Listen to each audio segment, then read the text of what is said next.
Flat Earth Debate Uncut and After Show. I'm your host Nathan Oakley, and if you are new to this channel, or you've not done so already, then be sure to subscribe. Hit the bell notification icon and join button if you'd like to become a Nathan Oakley 1980 channel member and keep up to date with the Flat Earth Debate. If you would like to support the channel, there is a super chat that runs alongside each of these shows while they premiere, and there's also a PayPal, Patreon, crypto and thanks button in the info box below the video. Speaking of Patrons, I'm going to do a quick shout out to all of you who do support me on Patreon. So a massive shout out of thanks and appreciation to Mitch Kennedy, Original D-Rose, Rod, The Name's Burley, Twad Wazzle, Jason Hornsby, Christoph Fournier, John Travolta, JMels24, Unimento, M, Iron 26, Endless, Goldie McKiernan, Retro Bill, More Books, Cannabear, Bogey, Michael Kahn, John Kays, Patrick Gunnels, Banter, Will Brax, Mel B Styles, Hairy Blade, Mobile Max 777, Rob W, Reese Pound, Del West Watson, Maria Nealands, Unbelievable Productions, Blue Ridge Ranger, The Real Gabster, Abraham Mohammed, Skeptic 936, Life is Short, Texas Mike, David Wayne Foster, and Dank. So another massive thank you to all of you for supporting me on Patreon. Now I will hand over to whoever is in Discord, Matrix, and Google so you can enjoy their dulcet tones while I set up for today's live show. But yeah, even like at my place, you gotta be respectful of the place you're at, right?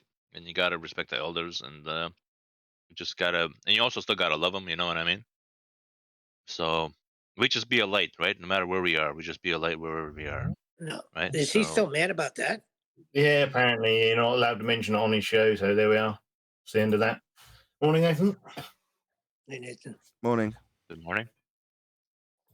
Yeah, he rage quits all the time when it comes to the Jesus or Muhammad or anything like that. So I try not to even bring it up with him.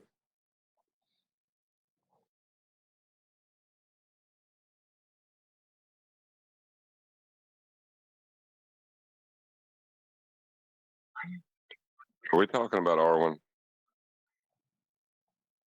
Not talking about him. Talking about him. Yeah, Talking leave about Arwen what alone. happened. Let's put it that way.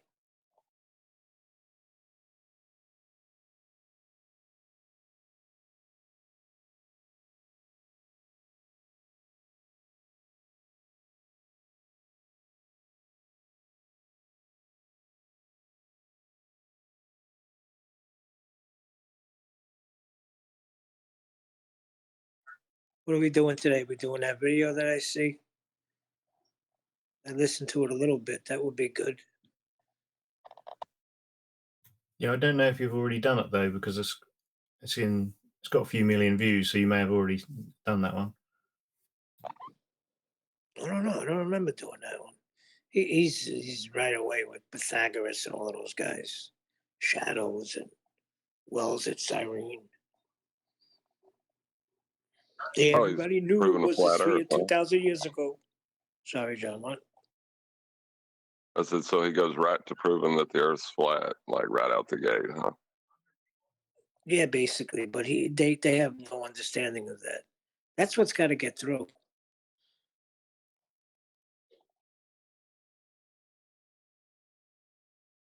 Well, like holding up a chihuahua and going around like while you're holding the chihuahua and screaming at people that dogs don't exist, it ain't a good look.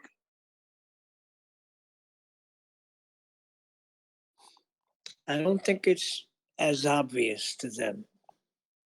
There's something blocking the understanding.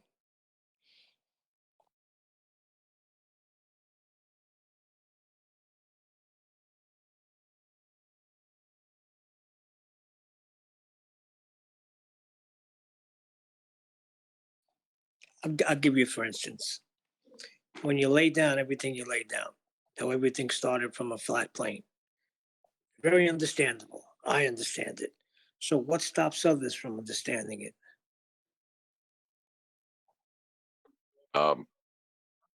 Revelation isn't ours, Neil.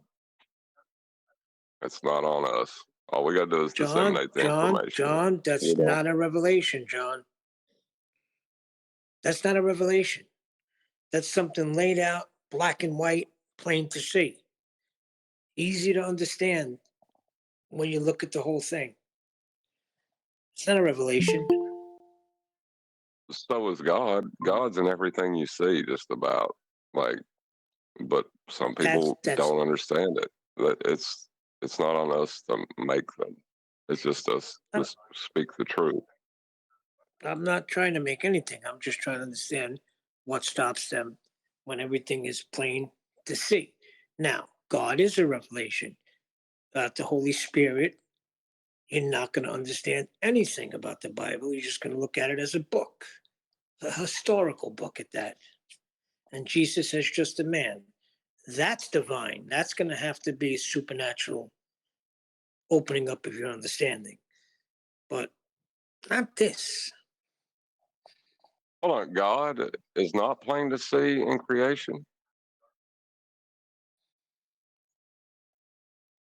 Yes, it even says it in Romans that there's no excuse.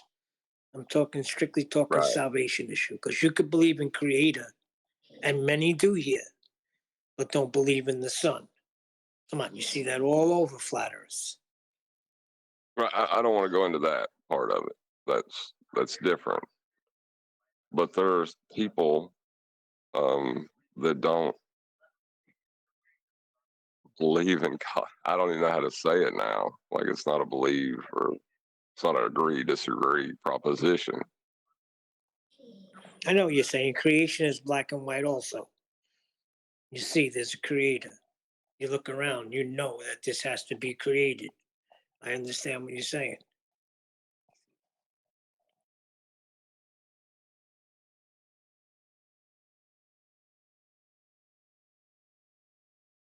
So it's the same thing with, the Bible calls them fools. We're just dealing with fools.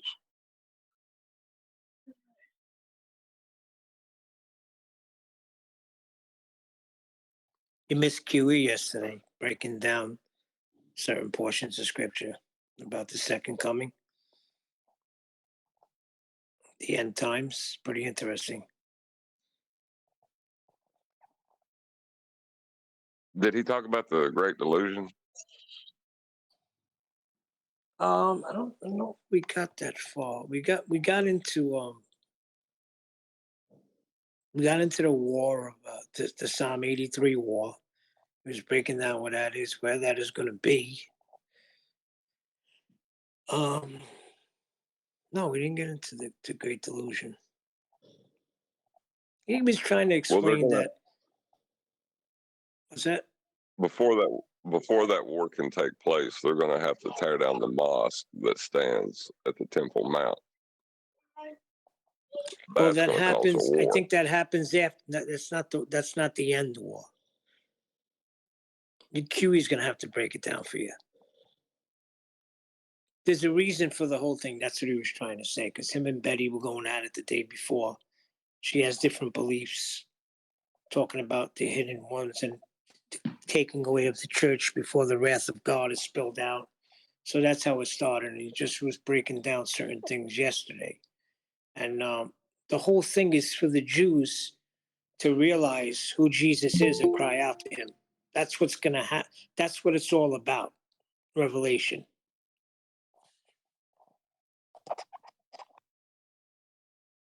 I can see people who espouse an objective truth being persecuted in the near future.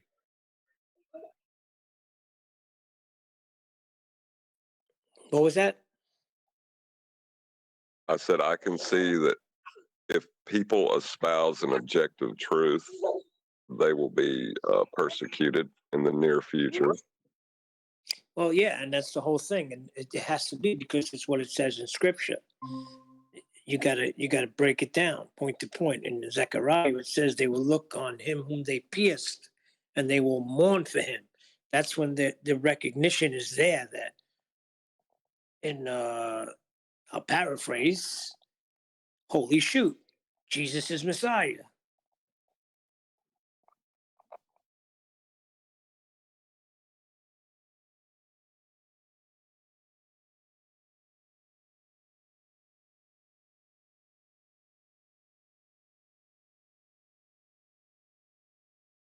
Alrighty then. Nathan, have you gone over that video that's posted in MassD or no? I'm not remembering, but I don't think so. I don't know. What was the video? What Hi, was the guys. name? What's the name of the video, Paul? Who started the flat Earth conspiracy?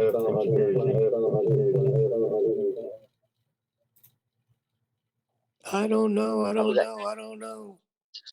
Hey. The flat. Wait, didn't we go over conspiracy yesterday? The ball is the conspiracy, right?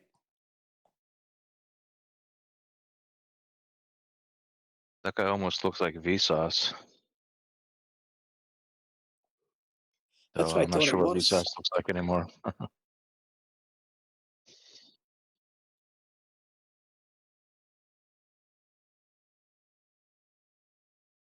The channel is called Today I Found Out. You're in two rooms, Paul.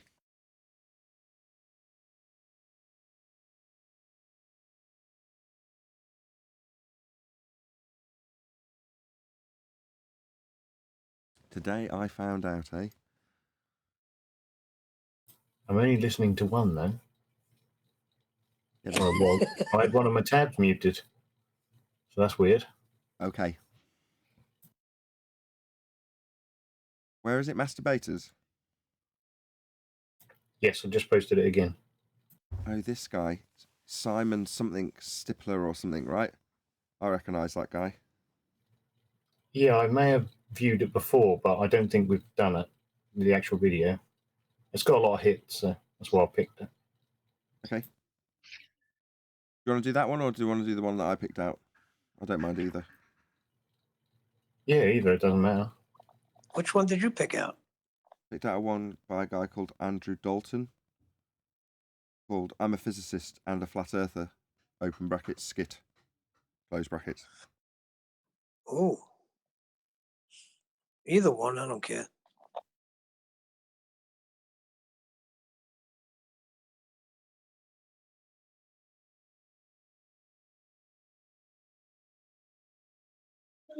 It's like we keep on seeing them tell the bad joke in like the same bad joke wrong, you know?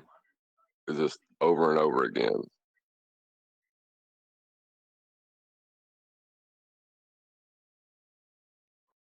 I've been having a banter with that Dave McGeegan again, the video guy you did.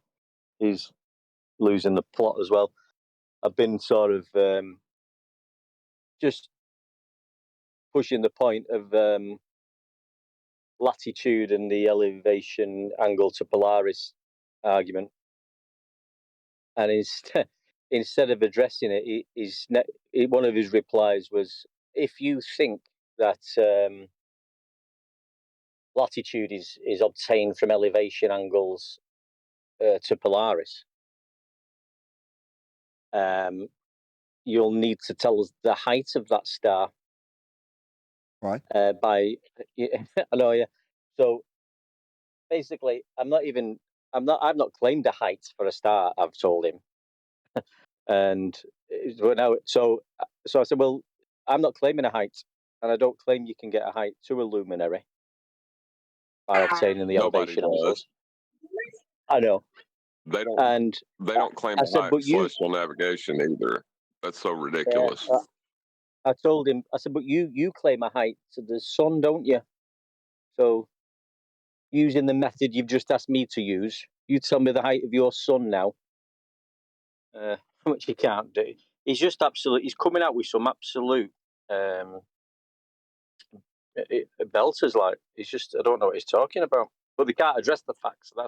They can't address anything properly. He even, listen to this one.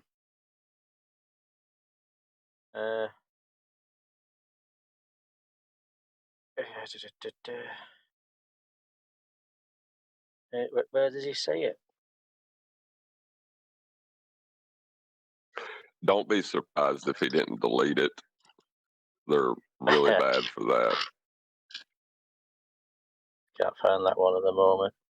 Well, one of his replies was elevation angles and parallax measuring has long been used to determine the distance to the moon. This is when I was just telling him about latitude and elevation angles, and asked him to use the same method to get his distance to the sun. Now he comes back with the moon. The problem for you is that when the math is done based on a globe, then you get consistent distances from every observation point on Earth. When the maths is done based on a flat Earth, nothing works. It also doesn't help your case that for all your talk of latitude being elevation angles to Polaris, Polaris drops 1 degree in the sky per 69 miles travelled. If the Earth were flat, the rates would vary as your distance changed. It wouldn't stay the same. And with 1 degree equaling 69 miles, a full 360 degrees equals 24,840, which pretty much is the exact circumference of the globe. That's one of his rebuttals. So let me get it straight. He's saying that because Polaris drops by 1 flat Earth measurable angle degree. Yeah. Is that his rebuttal? My God, he's stupid. Yeah. So because we can only know. measure the declination per degree, an angle not capable of measurement off a sphere, therefore when taking said angles, it wouldn't work on a flat Earth.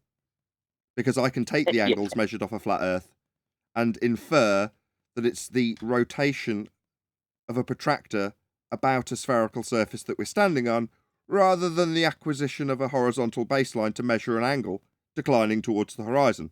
That's 2 straight lines taken off a flat plane, you complete muppet. Dave McGeegan, may I take the greatest of pleasure in telling you are stupid? And that telling me that angles to Polaris drop as you move away from it. Oh, really?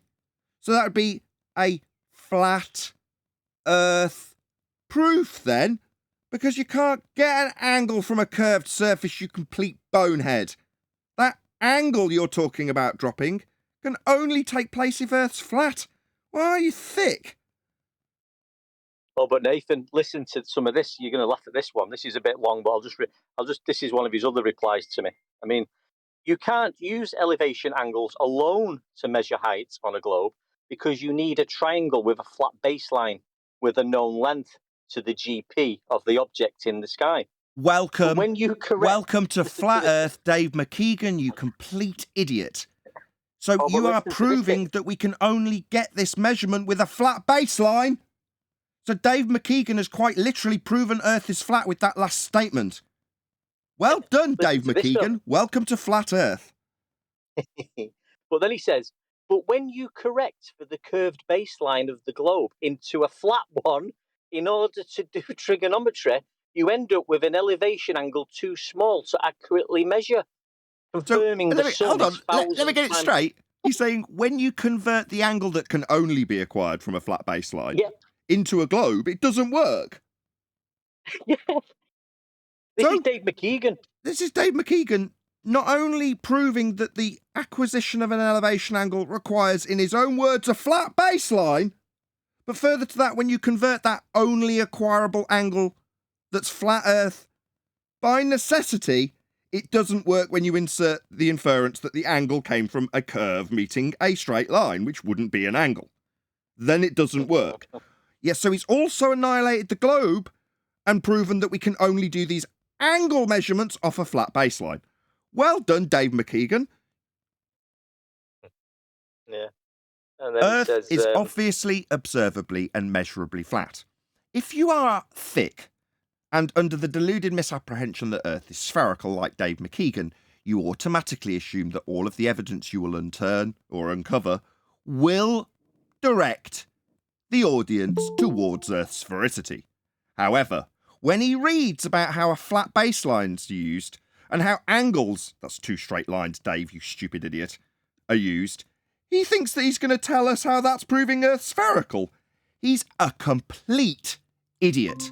He is so far out of his depth, it's untrue. I know. It's unbelievable. I mean, I've just gone. This all started because I just sent him to your show, and then I've had 4 or 5 cronies giving me crap, and then he jumps in. But I feel like I'm just sort of obliterating them all at the same time because You they are. can't answer any questions, Do you want to read and out? they just jump in. Just read out his Go on. bit again about how we need a flat baseline. Let's hear that again. I'll just start. You can't use elevation angles alone to measure height on a globe because you need a triangle with a flat baseline with a known length to the GP of the object in the sky. One more But time. when you Whoa, correct- whoa, whoa, whoa. Just one more time. Let's hear it just one more time. And I'll preface it for the audience's benefit. In the words of Dave McGeegan, Earth is measured flat. Allow me to introduce Dave McGeegan's comment where he proves Earth is measured and navigated flat. Oh my God. It makes me laugh though when he says. Let's hear it again. Let's hear it again. Oh yeah. You can't use elevation angles alone to measure height on a globe because you need a triangle with a flat baseline with a known length to the GP of the object in the sky.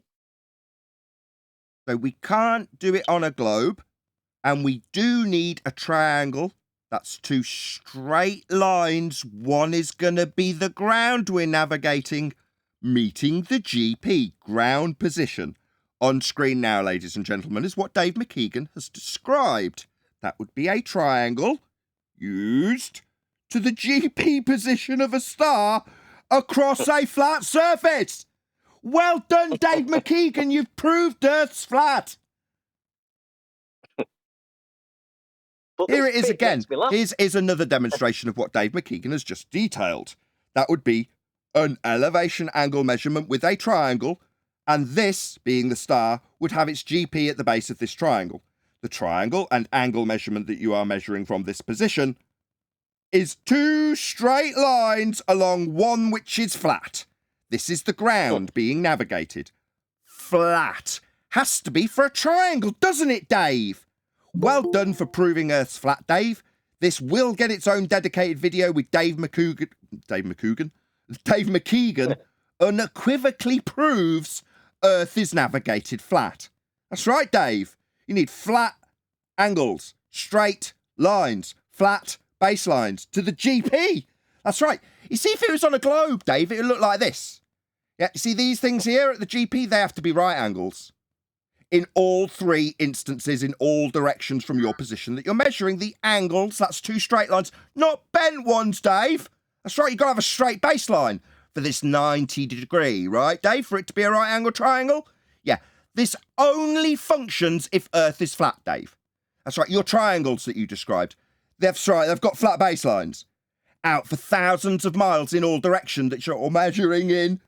That's a flat Earth, Dave. So Nathan, why do they think that we need the distance to a star? To the height, we don't. But why do they insist that? Because they've got a heliocentric worldview that inserts our values into obviously and observably and demonstrably required flat measurements. Like this one here, where you're taking a flat baseline and two straight lines to a GP with a 90 degree below it. Something that is impossible on a globe and done daily by navigators. And Dave's confirmed it, hasn't he? You've got to have a straight baseline. You've got to have 90 degrees to the GP. You've got to have a triangle. Yeah, they don't include curved surfaces, Dave. Yeah, that's a requirement for a flat Earth, Dave. Yeah, we do measure elevation angle measurements to Polaris to give us our latitude lines. And you do map those flat Earth angles onto a sphere. That's right, Dave. Your sphere came from a flat Earth. And now you know it, don't you? Enjoy your pain. Earth's flat. So they need distances to the celestial bodies because they declare them when they say they know how far the sun is from Earth. So because they're heliocentrists, they need distances. We don't. Well, this is what I was saying, Neil. It's like I'm just telling him that latitude was obtained by elevation angles to Polaris, and then his rebuttal is, "How do you get the distance to that star?" Then I said, "I'm not claiming that. I don't claim any height to any celestial bodies. So stick on the topic." Yeah. What and he then he means goes on is, about the moon. I've got a devastating height claim that requires an R value that started life with elevation angle measurements off a flat plane. And because I've got a 93 million mile sun and Kepler's third law of interplanetary motion being used to derive the scaling values and a presupposition that Venus has the same R value as Earth, because he's got a distance he thinks you need to answer for it? I'm afraid not, Dave. Yet your distances require two things. A flat Earth to measure angles from and an R value that we debunked with the black swan. What you've got is what's on screen now. Angles that don't work on curves. Yeah, this triangle, the same one you were describing, Dave, with 90 degrees below the GP of the star on a globe, that definitely doesn't work. You can see your eye on screen now. And you made it explicitly clear that we need that triangle, don't we? Well, we're not going to be using a curved baseline then, are we, Dave? Yeah, we're going to be needing a triangle. And a right angle one at that, with the 90 degree below the star in that position, matching with the baseline to a 90 degree position at the star across the other end of the ocean. That's tens of thousands of square kilometres of flat Earth, necessitated by this measurement on screen right now, that Dave's confirmed. Well done, Dave McGeegan, you utter buffoon. You've humiliated every one of your globe-believing brethren by detailing the fact that we need 90 degrees and right-angled triangles to GPs of stars. You've proven a flat Earth. Well done, Dave. Welcome to the club. Hey, he Yeah, wasn't but I just shy say- about it either. Sorry, Brian, go ahead. I want to say, because a Nathan- question Neil you asked actually, this thing about the height of the stars. Well, most of them don't know any different, right? Because they're idiots. But there's a good portion of them that do know that that's purely just a straw man. Proto, if you go back a year and a half ago, Proto came out with a diagram where he shows, right, how using a 25 degree angle, right, and multiplying the differential by 60, you get a correct distance along a horizontal plane. But then he doubled the angle, but he used it in a different way. He doubled to a 50 degree angle, but he calculated it in a different way. He used the internal angles and length of sides of the triangle and said, see how it doesn't work. And he gave, but to do that, he had to give a 3,000 mile height to whatever, Polaris or whatever it was, the star. So it's just purely, Proto actually proved that their claim that we need a height is completely fraudulent within his own diagram. Hold on He a second, proved Brian. that what we say Hold is on. correct. Sorry, It's just one turning this second. into an argument about whether or not we do or don't need a... We don't No, need anything. Let me finish. Well, just let me just say it. Celestial navigation is I a know method that. that's employed, and it doesn't require the height. We don't need anything. We demonstrate Earth's flat, and celestial navigation uses Earth flat. But we don't need anything. I know. I know that. The point I'm trying to make here is that they need to strawman us with that, because the truth is that the 60 nautical miles per degree works absolutely perfect horizontally, and we don't need to notice the height of the star, and they can't admit that.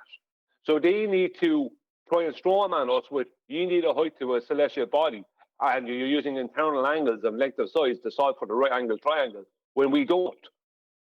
Right? We don't, and people like Ruiv, Proto, and them, they know we don't. But there's a lot of other idiots out there who don't realize this.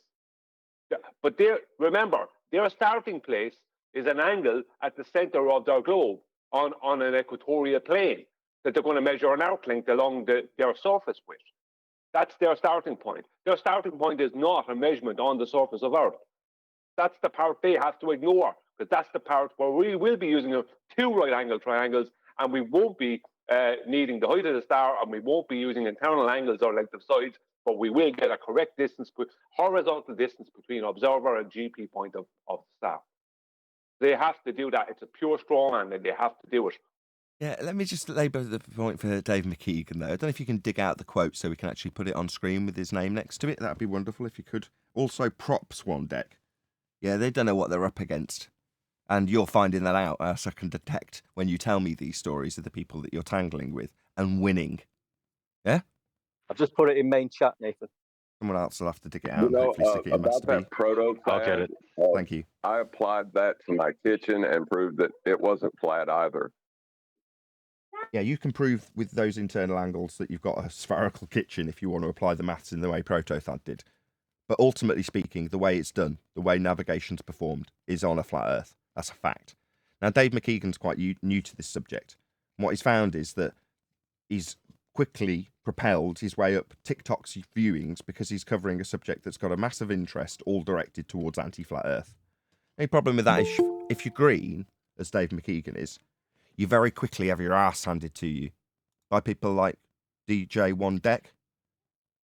And he has handed your ass to you. Let's make that absolutely explicitly clear. Yeah?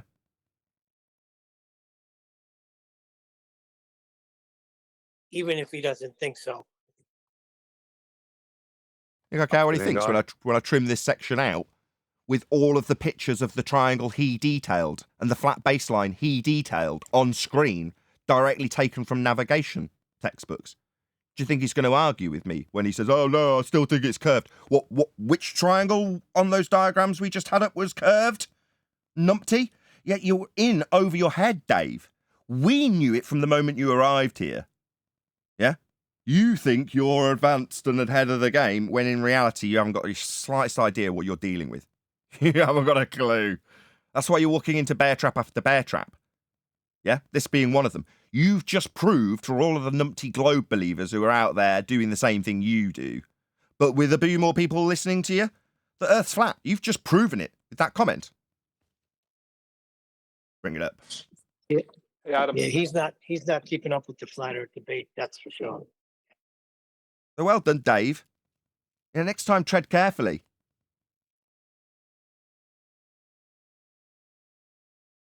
See, why am I taking such a tone with him? Thanks, Dave. Like us, you now know why Earth's flat, don't you? Yeah? Now, for me, that brings great joy. The wonderment that it brings is indescribable. But from experience also, lots of the people who followed, or you followed their footsteps, yeah? They have experienced high degrees of pain as a result of things like this happening. You know, I'll give you an example. Go and chat to Conspiracy Cats and ask him how he overcame a boxer who asked him about having gas pressure without a container. Ask him, did he overcome it with a really coherent argument, or tell him that he'd come back to it 25 times? Which one did he do? Now he's buggered off, given up his channels to other numpties who want fame in anti-flat Earth. You're new here. Well, let me welcome you to the Flat Earth Club that they were welcome to. Welcome to Flat Earth. Your all rebuttal to One Deck proves beyond all certitude that Earth can only be navigated flat with that triangle you described. But there was you with your bias towards a globe, thinking that everything you ever read ever proves a globe. Wrong. Now it's been pointed out. I hope you can thank us. Maybe make a response, and this time, unlike the last on your totally unwatched YouTube channel, put a link to my video. Yeah, which you didn't do because you're scum. Getting propped up with the searches I don't receive because they're all directed towards you. I have to actually work to earn my living, knowing what I talk about here. Unlike you, you managed to scrat your way to the top with total ignorance on your side. Now let this be a lesson to you, dumb fuck. Next time put a link in my video and I won't be so harsh with you. Laughing my head off with all of my panel about how stupid it is to tell us about how right-angle triangles are required with flat baselines? What an idiot.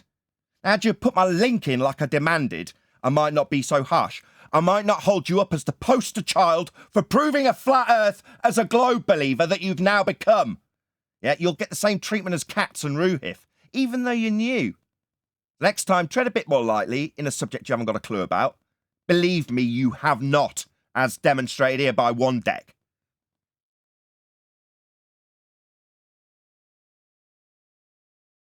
I do enjoy McGeegan's tearing a comment new is asshole unbelievable. off a Glober in the morning.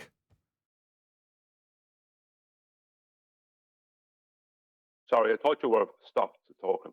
I was just You gonna can say- rant forever when you're ripping assholes. Go ahead, Brian. Sorry, I'm just reading the first comment there, McGeegan's. You can't use elevation angles alone to measure height on a globe because you need a triangle with a flat baseline with a known length to the GP of the object in the sky. But when you correct, right, that's the end of it right there, right? Right. But then he goes on to say, but when you correct for the curved baseline of the globe into a flat one in order to do trigonometry, you end up with an elevation angle too small to accurately measure. What the hell kind of nonsense is he going on about? If you Yeah, take That's what the got angle, me. That. This is pure Dunning-Kruger. He's read a little bit about it and then gone straight to a comment response to a trained flat earther who knows the subject well. One deck. And this is what you get. Essentially, the first sentence describes how you can't get the height of the star because you need a triangle. Yeah, that's right. You need a flat earth. Therefore, you can't get the height of the star on a globe because you don't get a triangle from a curved surface. So in his first sentence, he's debunked everything he stands for. That's why he's, like I say, going to be held up as a poster child for every other numpty dipshit globe-believing idiot who stands around him cheering. This idiot has just recognised that you can't get the height of the star because you need a flat earth elevation angle. Well done, Yeah, but Dumbo. Nathan, if you read the foot of his note, you're not logical. You're my leader, and you're not logical.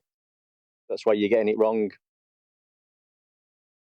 well, Dave Triangles McGeegan is really put his foot in it now. Huh? It's like, Oh, I like the ring of that. Dave Triangles Triangles. McGeegan. Yeah, I like it I too. like that a lot. Yeah, good one. So, Oh, the Dave Triangles Dave McGeegan. Triangle Hangout.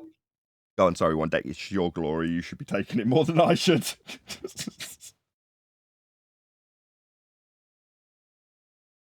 Yeah, one day.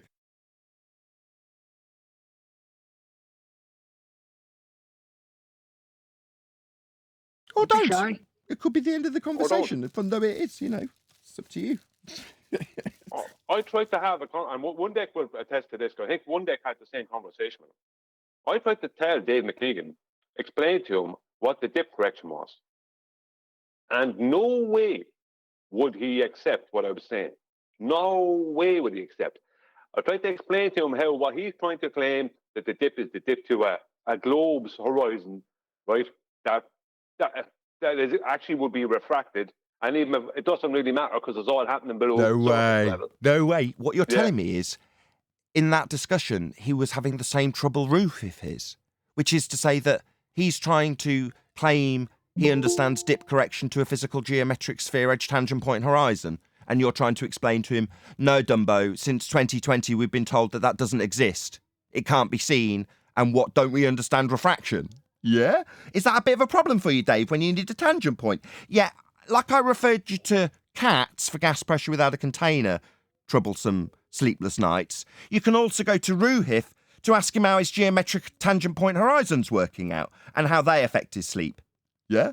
Enjoy the ride, Dave. It's going to be fun. Me, I sleep like a baby. I'm poor because you get all the views. You understand?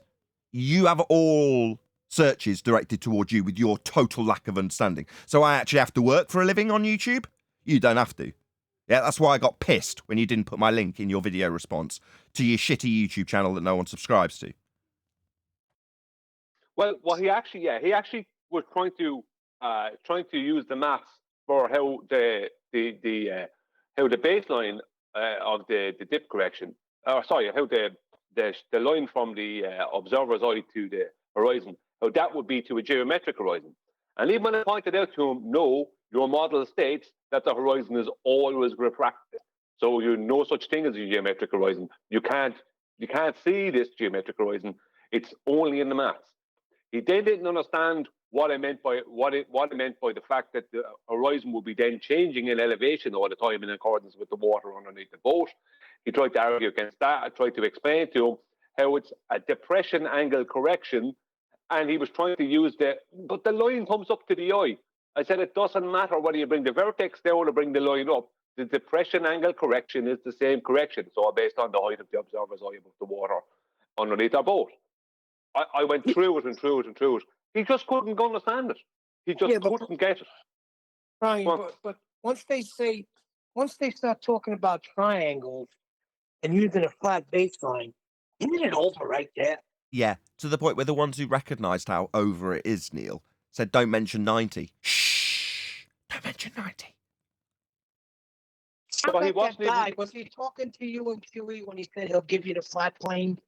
Who was that guy? Oh, it's conspiracy I always cats. forget. When appreciating them when dealing with angles in respect to perspective angle measurements, that you're going to need a flat Earth for the angle. yeah, he had to concede that he's going to need a flat plane to do that, and dressed it up by saying, well, I'll even give you a flat Earth for me to do these angle measurements. Yeah, again, you can refer to cats, Dave McGeegan, if you want to know how troublesome angles become on globe Earth surfaces. Feel free to check out how well he sleeps. And Ruhif, when you're asking about the physical geometric tangent point horizon you need. Yeah? Yeah, enjoy the rest of globe Earth, my friend. It's short-lived. All you've got to look forward to isn't the idea of a globe being real. Yeah, it's just the notion that it isn't and how much it isn't from here on in, with you denying it and lots of sleepless nights. I don't think we should tell them they need it, because even if the horizon conformed to 1.22 times the observer's height in feet, it's still a differential between eye level and sea level that math is based on. So it doesn't help them. They may think they need it, but it doesn't help them. Need what? Well, Sorry, need what? A geometric horizon, like even if what we gotcha. observed. Sorry, I got you now. conformed You're to saying that. even if they had a tangent point that they need, it wouldn't help them because their tangent point is below surface level, and the differential between eye level and sea levels is what creates this false mathematical geometric horizon below the surface level in the maths. It's like, who cares if you get your tangent point back? Not that you all relinquished it in 2020 when you barked out refraction. You did, but even if you had it, what's it going to achieve when it's a differential between a flat plane and eye level? Who cares? well, I showed Exactly. already that this. Go on, sorry, John. He's just agreeing. I'm Well, agreeing I with was him. just- He's agreeing with me. I'm confirming what he's saying now. I understand it. I didn't. Now I do. Thank you, John. Go ahead, Brian. Yeah, the distances that they have, the mathematical distances that they have to their horizon, they are no different horizontally than they are curved. Makes no difference, right? So they can claim a distance, and people automatically presume they're talking about a curved distance. A lot of them do, but it doesn't matter because that distance is just a distance. It can be mathematically just be horizontal.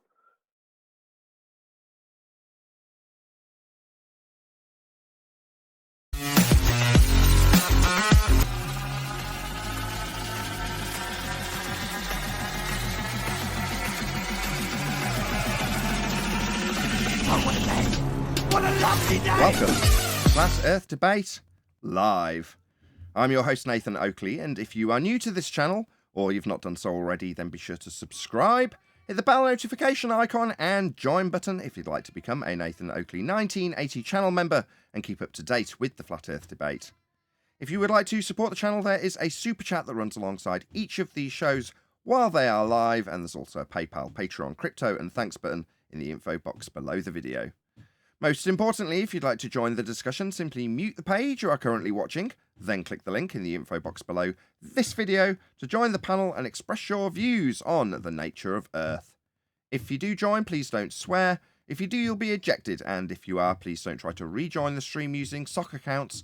You'll be warmly welcome back on the next stream. Please also share the show on social media. Sharing the show obviously increases the live audience, but this in turn increases the chances of a more diverse panel, so please share the show on Facebook and Twitter. Now, we are joined by Paul, Righteous Force, Neil, Brian's Logic, Refracted Curvature, Adam, Arwin, and a whole bunch of people in Matrix and Discord, so welcome one and all. Hello, hello. Good afternoon. Yo, yo, yo. How about them triangles? Any evidence that you can acquire an elevation angle measurement from a curved baseline? No, and Dave McGeegan told me that I can't. Dave Triangles McGeegan? The Dave Triangles McGeegan was discussed in the pre-show because big props to him. DJ One Deck entered himself into a discussion on the comments threads with, now dubbed, Dave Triangles McGeegan, who explicitly made it so clear to One Deck that you can't acquire the height of stars on a globe because you require a right-angled triangle and a flat baseline. So Dave Triangles McGeegan has managed to simultaneously both prove that you cannot acquire height measurements for stars off a globe and that Earth is not a globe because it's measured with triangles off a flat baseline. So well done, Dave McGeegan.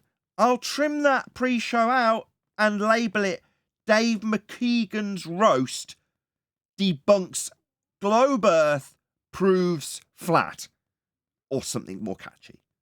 But you'll get it trimmed out for every one of your globe-believing brethren to pour scorn on how you have affirmed our flat Earth elevation right angle triangle argument by telling us just how much you need that triangle. Well done, your ignorance has betrayed you.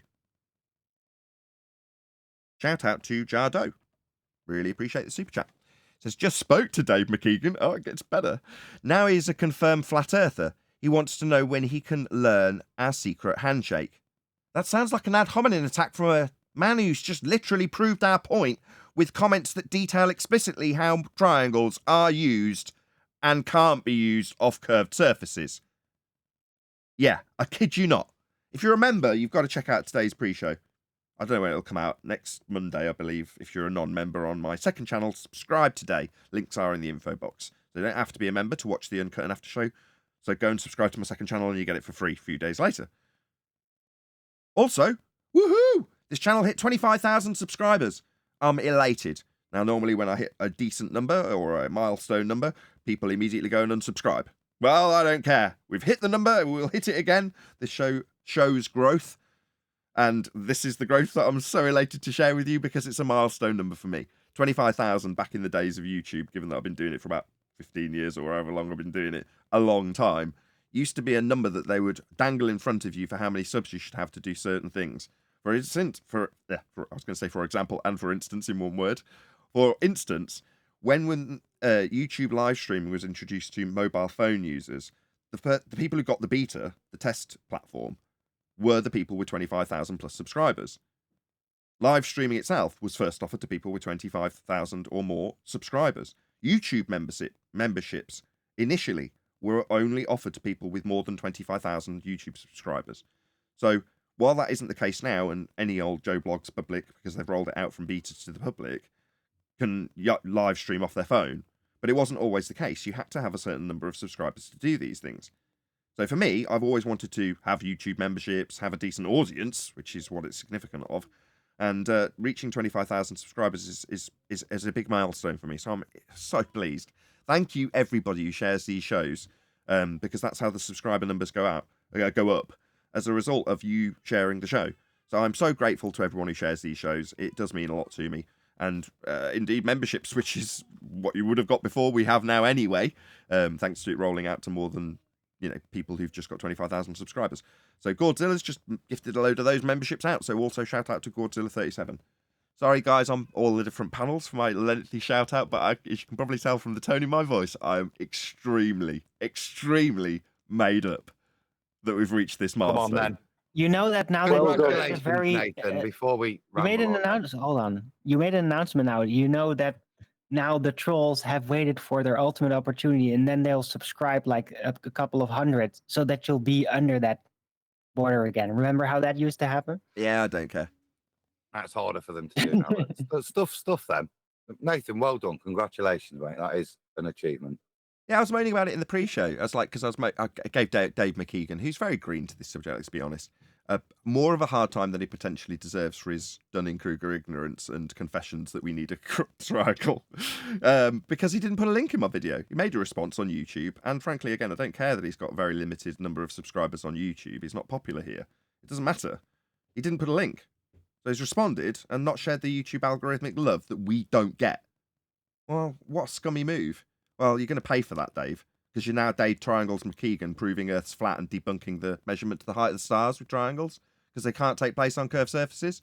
What do you mean, curved baseline? Yeah, numpty, you've proven Earth's flat. Well done. Welcome to the club. Welcome to Flat Earth. Dave Triangles McGeegan has betrayed you, globe believers. You should attack him for the numpty dipshit that he is. Yeah, his ignorance has betrayed you all, because he's affirmed our elevation angle measurement argument in no uncertain terms. He even put it in writing. No Weasley way around it, Dave. So, Dave Triangles McGeegan, next time you respond, put a link, like I did to you. So we've covered elevation angle measurements with curved baselines. Any evidence of the distance to the sun?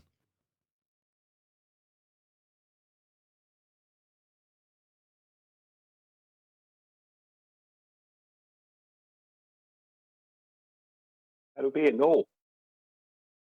Why the long pause? Well, I was trying to think of I what, can I was only trying to give think you of what I Dave gave you in the said. past. One more time, Brian. I can only give you what I gave you in the past, which is their story of how they got the distance to the sun from their globe. Now, I can give it to you again, but I don't know if you want to hear it. I mean, I think it's appropriate given that Dave McGeegan's literally just told us, check out the pre-show if you remember, about how you can't get these height measurements given that you need a triangle. Well, they start off pre-assuming that the Earth is a globe of radius 3959 miles. Then they watched the transit of Venus across the sun. Then they pre-assumed that Venus was also a sphere of just about 3959 mile radius. And then they took the angular size of the sun and compared it with what they saw as the angular size of Venus within its transit, and decided from those two angular sizes the distance between Venus and the sun. And based off those angular sizes, they determined the distance between their globe, Earth, and Venus. They added the two of them together, and there you go, 93 million miles. Well, it wasn't. It wasn't initially 93 million miles. They've changed it around a few times, but it's 93 million miles now. But that only changed because they had to change the size of the sun, and the distance to the sun. So once, when they have to change one, they have to change the other, and that means you have to change everything else around. But it's the same complete and utter rubbish that they're doing. Backwards logic is all you could call it.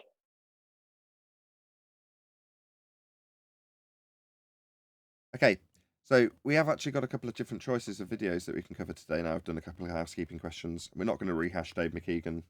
I'll, like I say, cut that out and put it into a separate video, which will go out to members, and then at some point, perhaps at the weekend, I'll release it to members. Just one sec.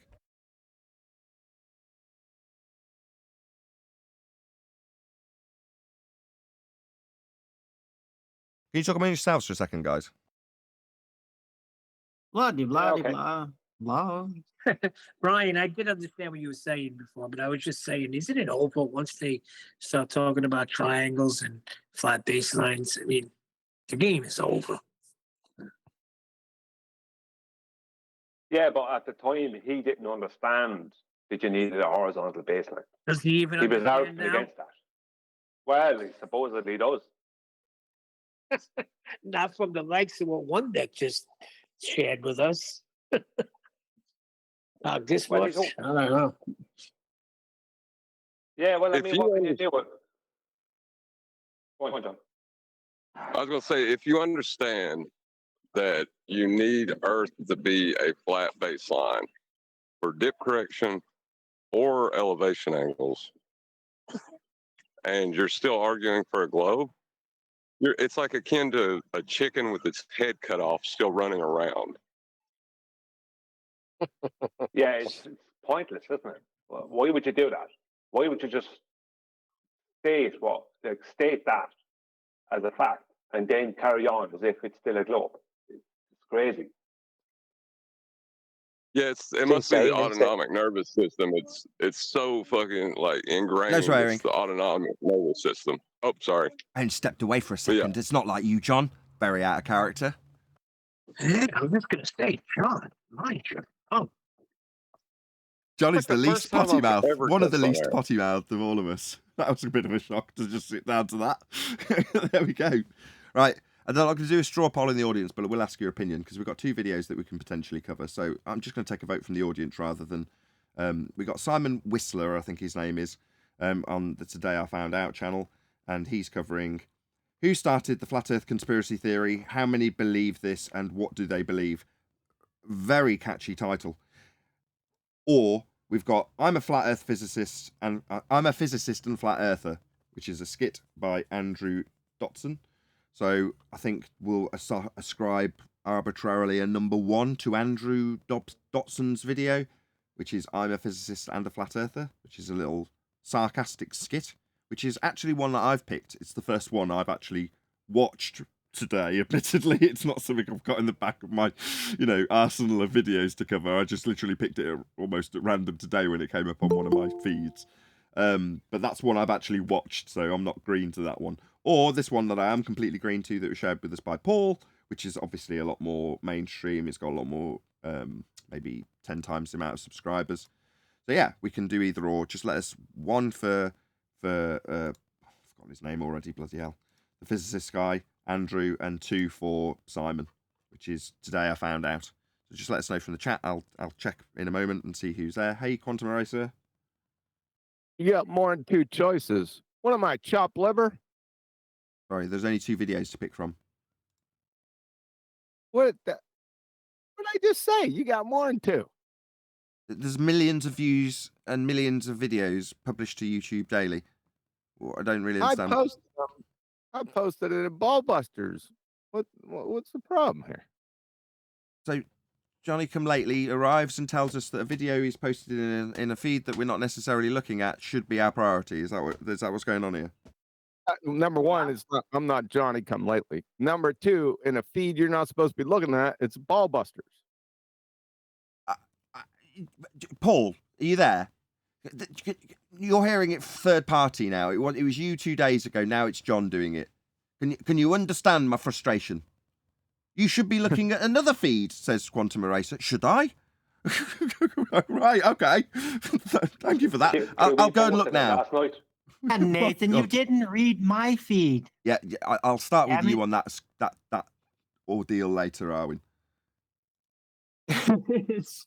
I didn't actually write anything, but it's just like, yeah, come on. Like Skype, there's a lot of messaging going around. It's not like he's going to read every single thing. Well, Kimmy posted it last night, our time, London time, let's just say. All right, okay. Last night. I mean, it's a mixed bag. That's all right. There's no preference from the chat. There's 1s and 2s, so there's no real preference. It's 8-7 to 2 now. That's all right. 8-7. You can do it. Oh, 9-7. In favour of which? In, video number 2. So we're going to be covering Today I Found Out with his catchy title, Who Started the Flat Earth Conspiracy Theory? How many believe this? And what do they believe? As opposed to... They found out. Also, we've got one from Quantum Eraser that we might cover tomorrow, which is measuring the distance to the sun and moon. Not 1, 7. 7? That one seems a lot more I thought you pertinent. just had like a little stroke and just kept hitting the paste button or something. No, there is actually 7 of them. My God, what's that all about? Might as well show the audience. There's loads of these. What's? Okay, there's obviously more to this than meets the eye, QE. Do you want to fill us in? I just ran into it. It came into my recommendations, and the number 7 one came in, and I thought he said it was a series, and I said, "Oh shit, what do we got here?" So you don't have to do it today. You can whatever. There's about a month's worth of material there if they're all 20 minutes long, which I suspect they probably will be. Yeah, you could do your physicist or other guy today. That's fine. Simon Whistler, I don't believe, is a physicist, but we're going to be covering this by the numbers that Adam's just given me, so it's just slightly ahead with Today I Found Out. Okay, so you know the routine. As with always, go and let Simon Whistler, I believe that's his name, I used to watch this guy, know that Nathan Oakley 1980 sent me. Maybe leave a nice comment. We like your video or something like that. But at Nathan Oakley 1980 sent me, just to let this person know, we are sharing the algorithmic love by sending people to come and comment on your video, even though you don't really need it. You've got much, much bigger subscriber base than I have. Even so, we've sent our audience, small though it may be, 25,000, wow, to your channel. And that's because we've responded to whatever we now going to cover on this video. So we'll see how it goes. Okay, anything anybody wants to add before I press play, rather than straight after I press play for the first time? Well, he's going to probably be a little pedestrian, but I guess you can have fun with that.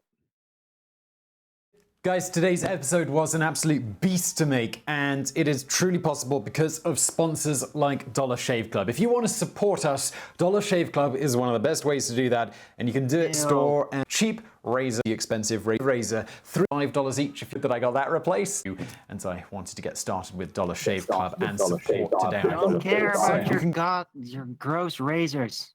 To be fair, Dollar Shave Club do make very nice ass wipes. Go to dollarshaveclub.com/brainfood. Get started today for just $5. And like I said, if you've thought about supporting us, Dollar Shave Club is a really easy way to Don't know do what ball with that. timestamps. How long is this damn ad? What? Who Look. for? Dollar Shave Club? For Dollar Shave Club, Alwyn? Yeah.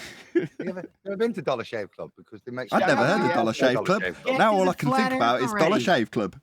It's based when you shave your head. Look, let's not be no ad homs, no poison in the well. And with that said, let's get into today's video. Alright, so contrary to popular belief, a decent percentage of the human population has known definitively the Earth was roughly spherical for over 2,000 years. Do you think that'll be a baseless assertion? Place your bets now. This is hardly impressive as support that with, or is he just going to state it as fact and move on and mention Dollar Shave Club? Probably. Well, he just contradicted himself because he used the word belief, then he went on to use the word know. So they're completely different things. If you know something, yeah. Good point. And it's an argument to age fallacy. That's a new one. What's that mean? That's not a new one.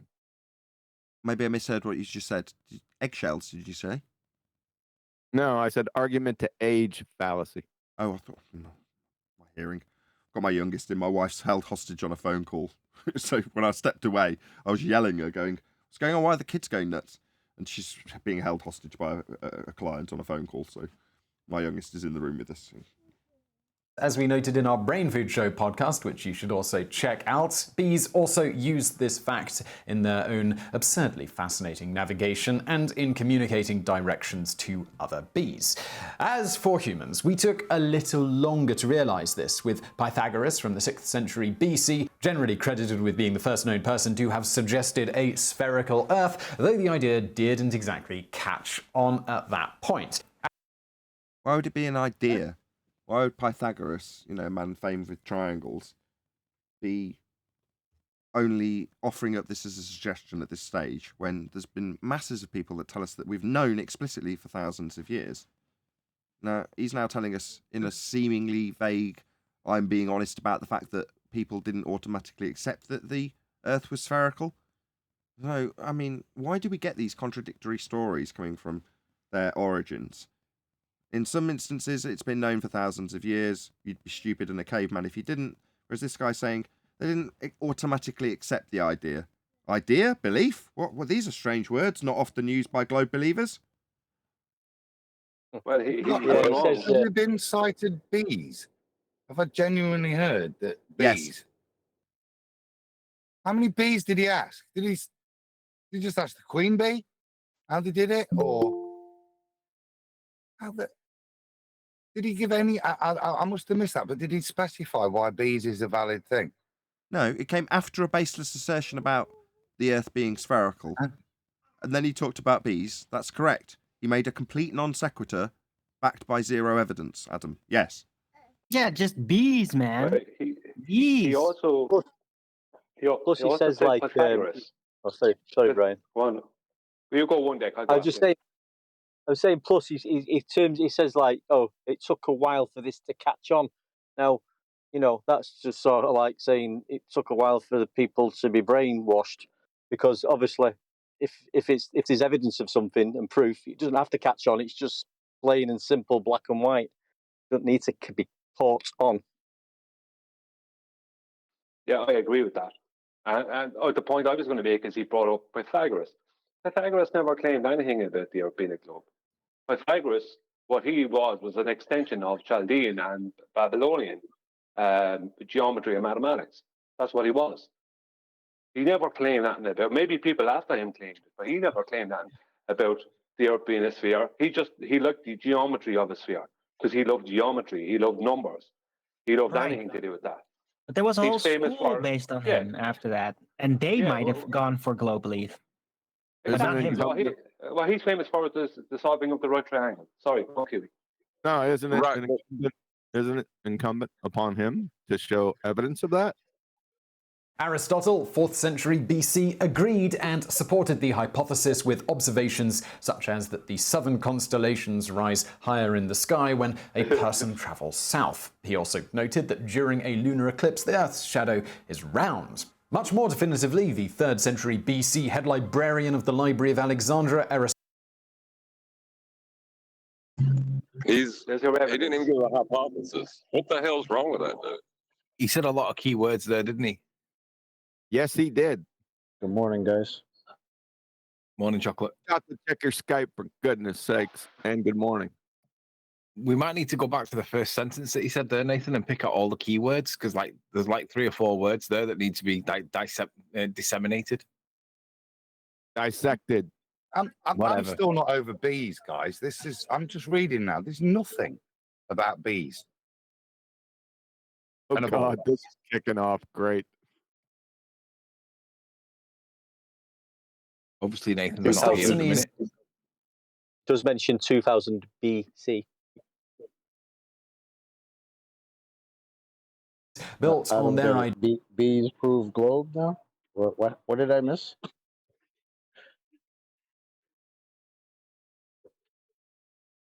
Ideas and managed to calculate the circumference of the Earth with remarkable accuracy. How? At least he used the right word. At least he said calculate. Shout out to Jardo. Hold on one second, Anthony. Shout out to Jardo. When this, I think it means did, Aristotle travel below the equator, he didn't. The equator's a concept that's been derived from elevation angle measurements to Polaris, their minimum being the equator value. But to say he travelled below it would be to infer that there's an antipodal positioning system in place, Jardo. Nobody can do that. So he didn't, in answer to your question. Thanks for the super chat. Go ahead, Nathan, it went a little bit. It went a little bit weird then, and I suspect that you might have unintentionally been on mute because, like, there was periods of silence, and then the video started playing, and we were like, "Eh." No, that wasn't unintentional. My wife came in to take possession of the youngest child that was causing enough audio chaos for me to just stay on mute. Right, okay. Oh, Yeah, maybe well, we he's could play that. Could we play the first sentence of his, what he said then about when he said, did he say something like Aristotle agreed with the hypothesis and he did lots of repeated experiments or something along them lines? Because there was lots of key words in what he said. Like, maybe we could play that again. Librarian of the Library of Alexandria, Eratosthenes, built on their ideas and managed to calculate the circumference of the Earth with remarkable accuracy. How? Well, he simply used the knowledge that at noon on the summer solstice there was a well in Syene where the sun shone directly down to the bottom with no shadow. Thus, at noon on summer solstice, he wants to cover this. I guess that would be a no there, Anthony. Yeah, I guess it was. But the sun would shine directly over a well, causing no shadow on a flat plane equally as well as it would on a sphere. Just wanted to point that out. I cover it. No, what Eratosthenes did was he used an elevation angle between using the shadow of an obelisk in Alexandria. And he used an elevation angle to determine the distance between that obelisk and the well in Syene, which would be a horizontal baseline. He then pre-assumed that if the sun rays were coming in parallel, that he could calculate the Earth to be a globe, even though he had just measured it to be flat. Yeah, and he pre-assumed that the sun rays were parallel. But the shadows we see in reality, right, the exact same shadows are given to us by a full moon as they are by the sun. So debunking all claims of light being coming in parallel, even though it didn't mean anything because they had already just measured it flat. He also had a faulty premise.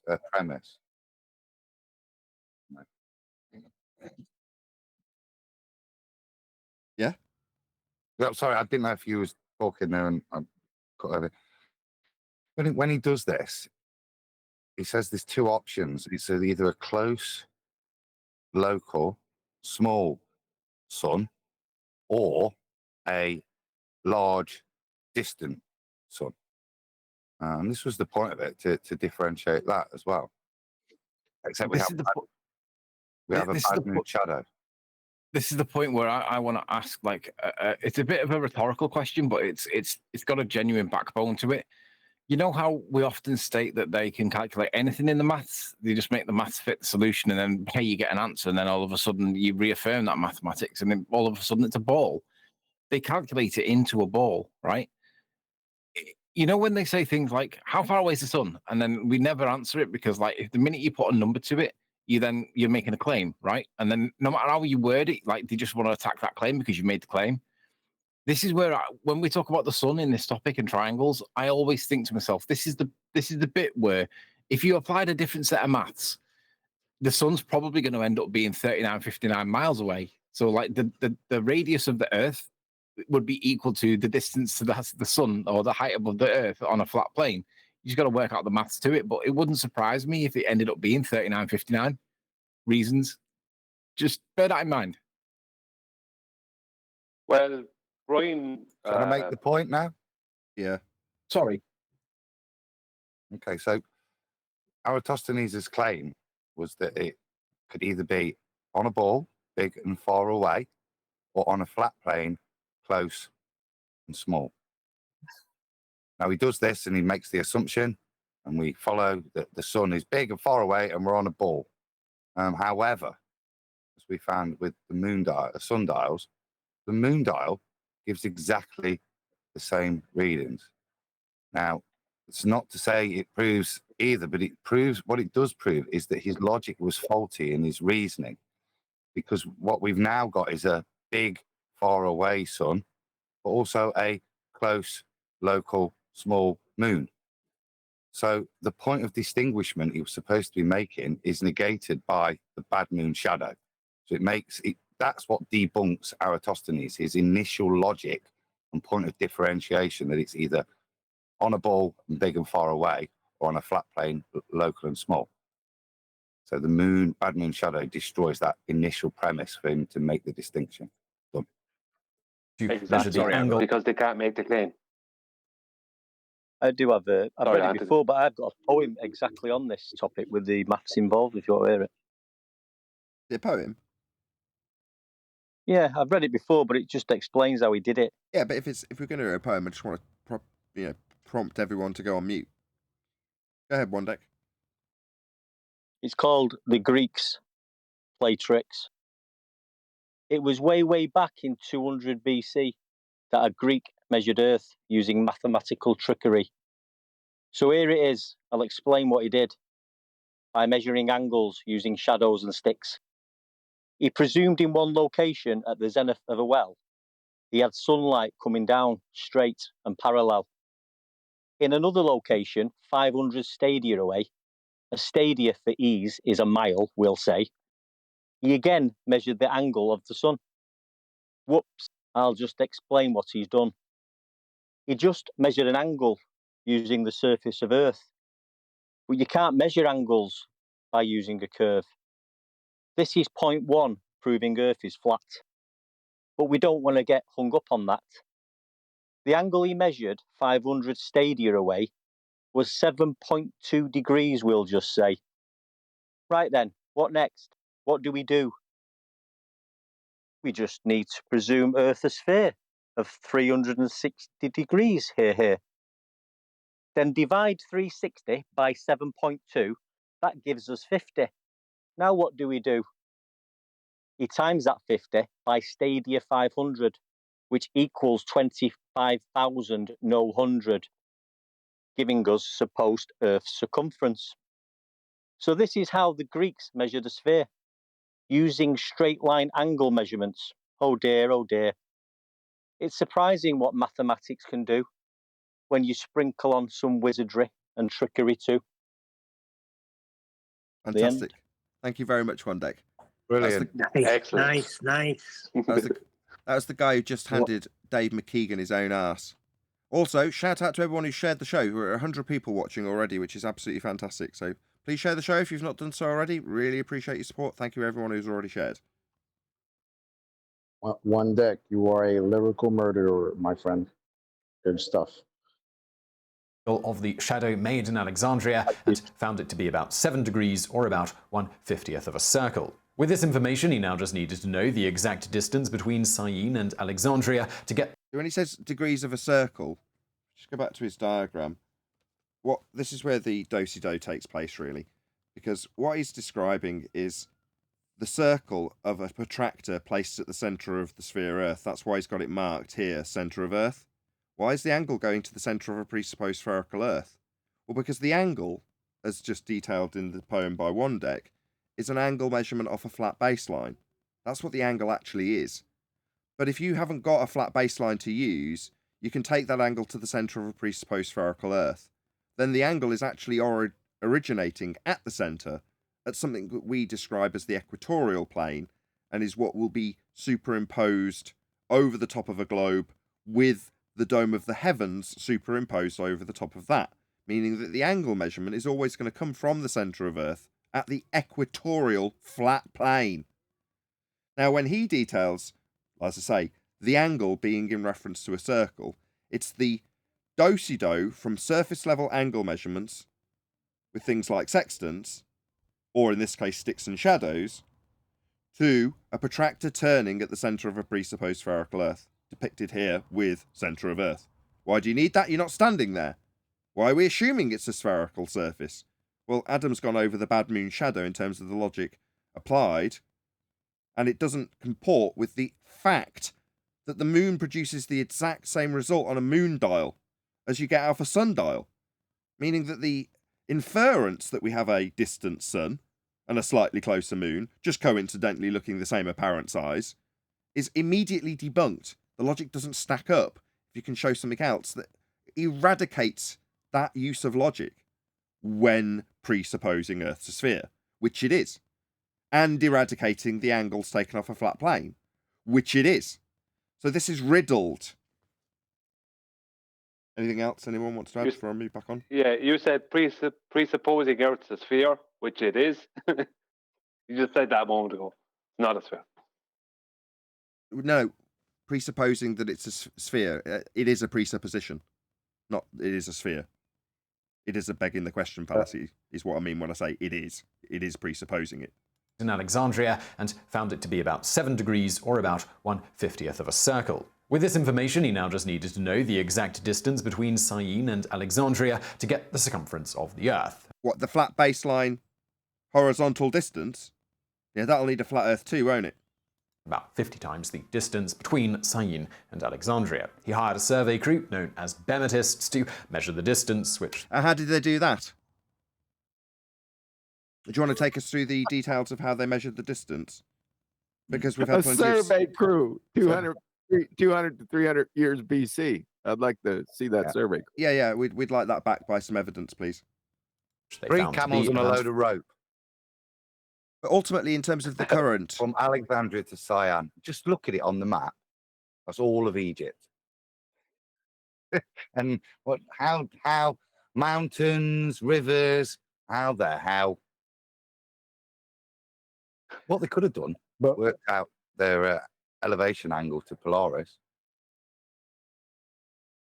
Well, they could have done it with a flat Earth. They still just do got to this. Some hard pipe hand surveyors.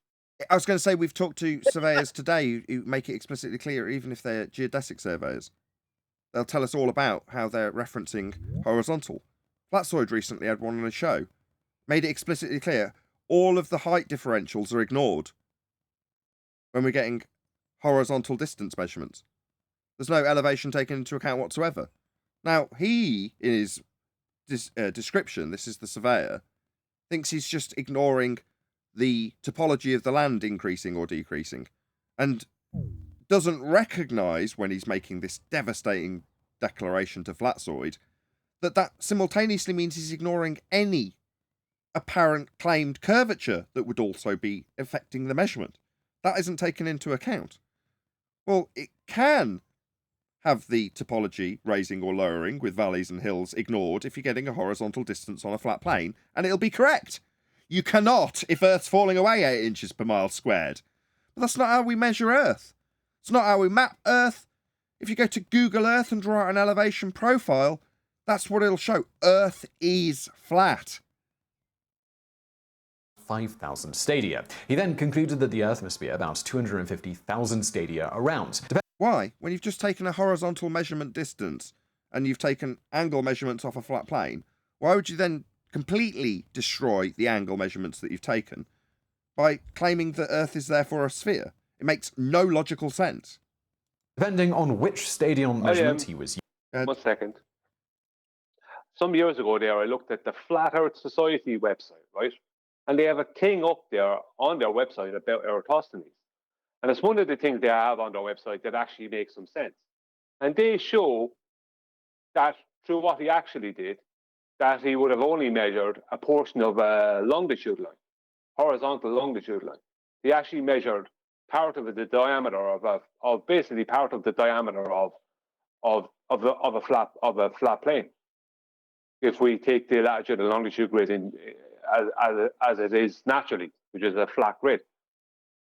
That's actually all he did. There's all this stuff added in about him doing all kinds of stuff to do with spheres and the sun and sun rays. No, we have to deal with all them claims. But what he actually did was just measure a portion of a diameter. I think you failed to account for something. What's that? He had some hard pipe hitting surveyors. You like that, right? It's the oldest critique of this, and to me, still the most sensible, because it makes the whole thing incredulous. Is whether he did it at the same time of the year in the two places with two sets of different people, or he did it the following year in the different place. How the hell did he know when he was in Cyan what time he had to take his reading there when it was 12 o'clock in Alexandria? How did he transport local time from Alexandria to Cyan to know to take his second reading?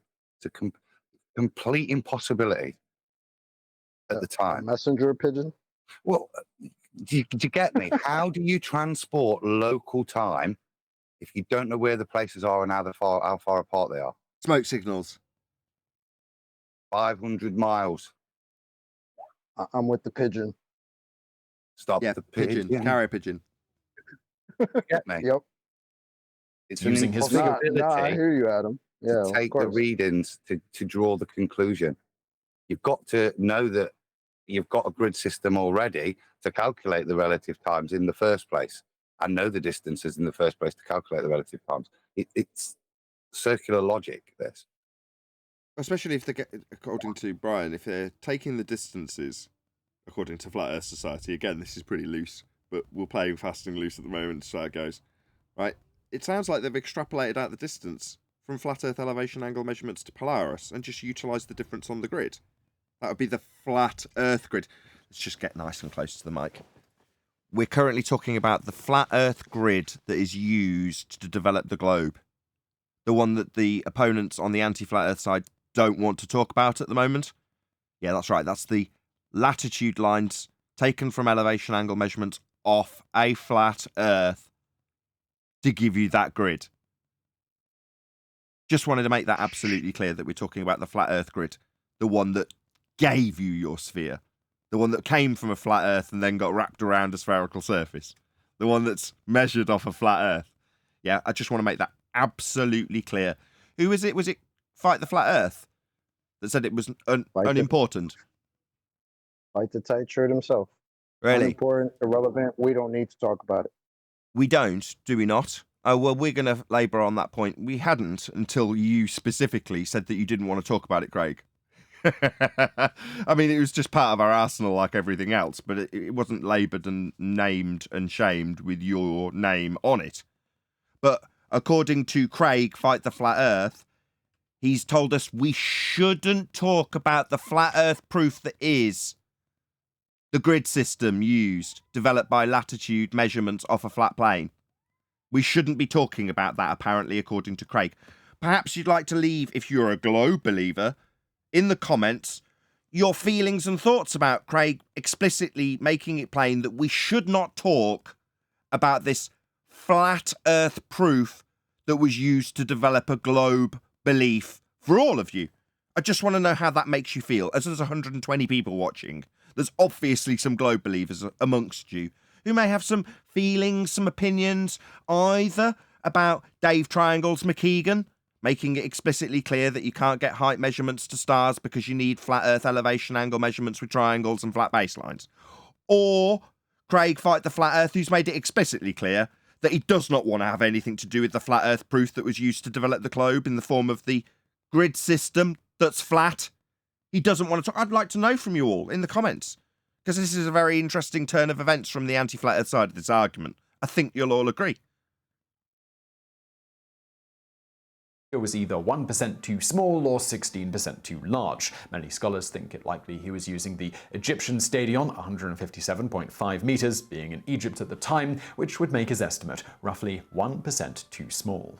All right, so moving on to the so-called Dark Ages, in which But what you've done is you've shown us how it could be wrong, and we've pulled it apart based on its methodology for using a flat Earth. What was this proving again? Sorry, what's the title of this video? Who started the flat Earth conspiracy theory? So far, we've pulled apart your examples of how Earth is spherical for how they used a flat Earth. I'm not exactly sure you understand who the conspiracy theorists are. We expose conspiracies. We were only discussing this the other night. I think it was in the yesterday after show. But we aren't a conspiracy. Flat Earth isn't a conspiracy. People have conspired to deceive the world that it is spherical. And they've used a flat Earth measurement system to do it. Now, we are exposing that conspiracy. So it's a nonsensical statement to ask who started a flat Earth conspiracy, because that works under the assumption that you are correct and Earth is spherical when your examples prove Earth's flat, as we have just gone through. Christianity supposedly squashed. He also said that Eratosthenes was either 1% smaller or 16% bigger. Then what? What is this thing that he's supposed to be 1% smaller and 16% bigger than? Stadium measurement. But he's actually referring to their circumference. No, he's talking about the stadium measurement. I know he was talking about that, how that would have caused it, but he said in the end, he said, so because it was stadium, that would have mean that he was 1% smaller. Smaller than what? Brian's pointing out that he's making apologetics for how wrong it is. And more importantly, to Brian's point, wrong in reference to what? So it's back to, you did this a couple of years ago, and Brian 2 weeks before that, where you pointed out that when they tell you that they got within 5% of the measurement of R, all right, and the measurement of R itself came from what now? Because they never get to that, do they? Oh, we came within 16%. Right. Of what? Of the measurement they didn't take yet. That's what. Sorry, Chocolate. Do we even get into the end state of this guy who everybody thinks measured the circumference of the Earth? That he starved himself to death? Hello? That was a madman. Huh? Are you sure you've not looked up the wrong person? Anthony, quick, get on this. Such outlandish ideas as a spherical. Oh, sorry, got some objections from Armin. Go ahead. No, that was me. I said he starved himself to death. Look it up. We got that. Aristoteles, right? We heard. That's just an Truth is exactly the opposite. In Christian medieval Europe, 7th century Catholic monk and scholar Bede produced an influential treatise that included a discussion of the spherical nature of the world. This work, The Reckoning of Time, was copied and distributed to clerics across the Carolingian Empire. Later, in the 1300s, Dante Alighieri's Divine Comedy also describes the Earth as a sphere, and again, nobody seemed to have a problem with this. Right. Jesus. What a standard. And in the year 20,035, Bill Gates described the Earth as a banana. Nobody seemed to have an issue, therefore Earth became a banana. That's your logic. Yeah, that's an appeal to silence, I think, isn't it? Yeah, it is an appeal to silence fallacy. It's a moron. Appeal. Oh, I get it. Oh, boom, boom. Appeal. Well, Neil got it, damn it. The Catholics and later other branches of Christianity weren't the only religious sects that seemed to have its clergy and scholars almost universally think that the world was spherical. They came up with it. What are you saying, when they were the ones who developed it? Islamic world also concurred, as historian Jeff... Concurred? What, with the people who developed the ideas and notions that nobody objected to? Burton Russell sums up with extraordinarily... The people that developed it after previously declaring it a heresy. Yeah, indeed. once it was mathematically sound for figuring out when Easter would be, it was perfectly allowed because their clerics and their priests came up with it. Fairly few exceptions, no educated person in the history of Western civilization from the 3rd century BC onward believed that the Earth was flat. You earlier told us Wow. that the people were objecting to it, though. Wow. So that's a completely contradictory statement to what you declared earlier, which was that it wasn't immediately accepted. So if it wasn't immediately accepted, and yet this statement is true that nobody believed it was flat, then how can those two statements coexist simultaneously? The answer is they can't. It's a glaring contradiction.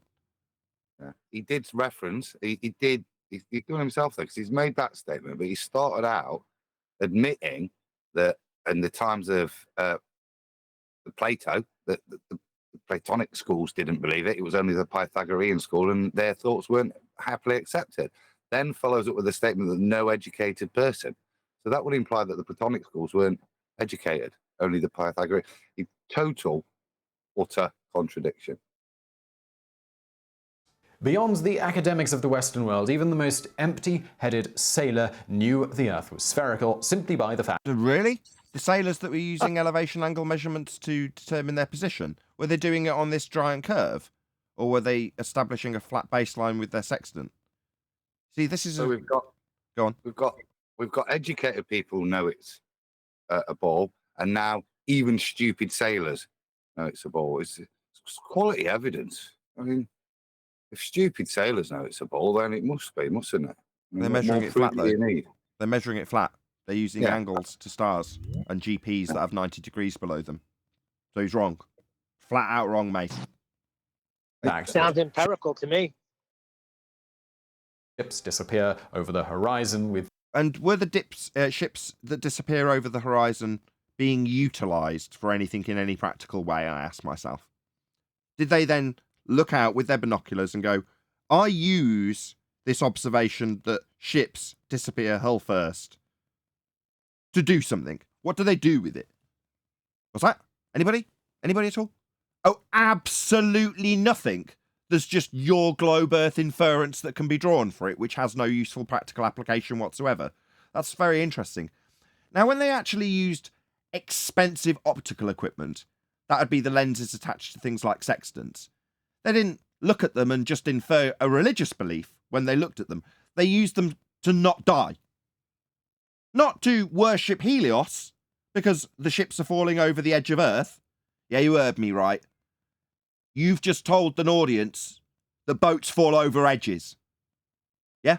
No practical use for this statement whatsoever. It's not going to save their lives at sea.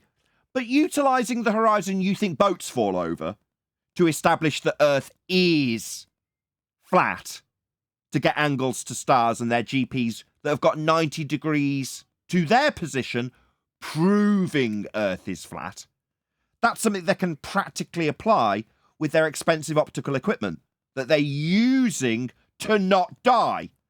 Now, I want any glober to trump using that equipment at sea to not die with a comparable practical application of boats falling over the edge for a seaman.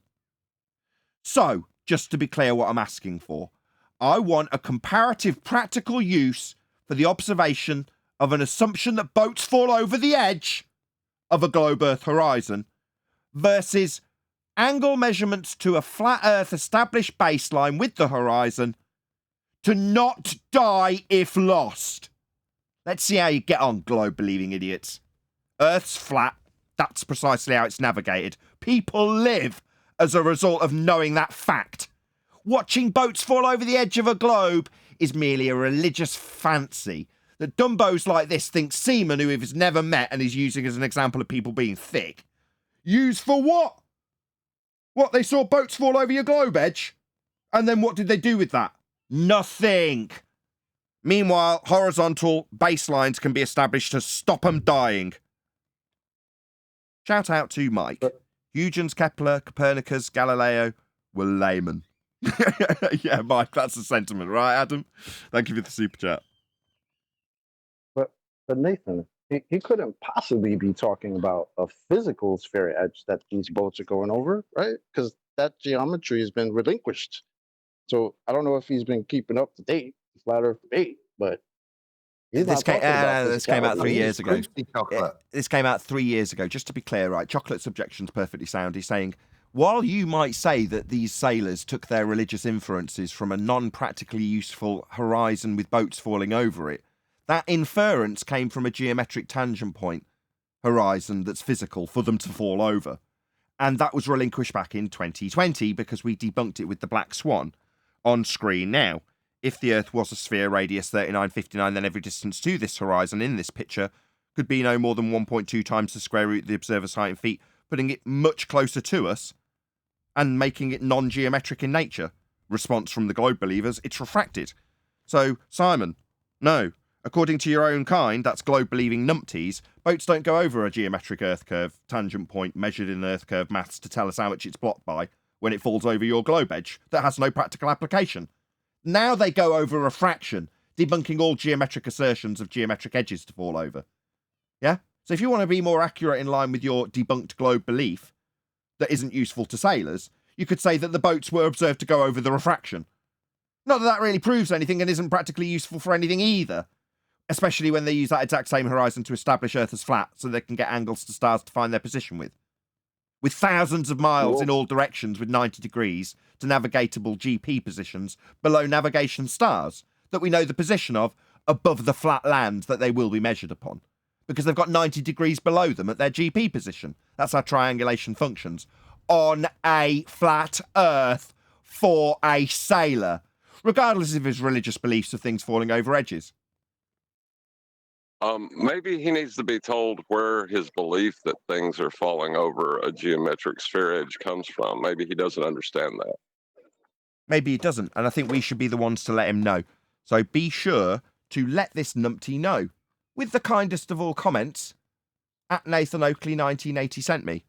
And when he sees there's plenty of people going to his comments from our meagre 25,000 subscribed channel to say Nathan Oakley 1980 or at Nathan Oakley 1980 sent me, because they did a response, maybe he'll make a response to me, pointing out that no, the religious belief that boats fall over globe Earth edges debunked in 2020 does actually have a practical application.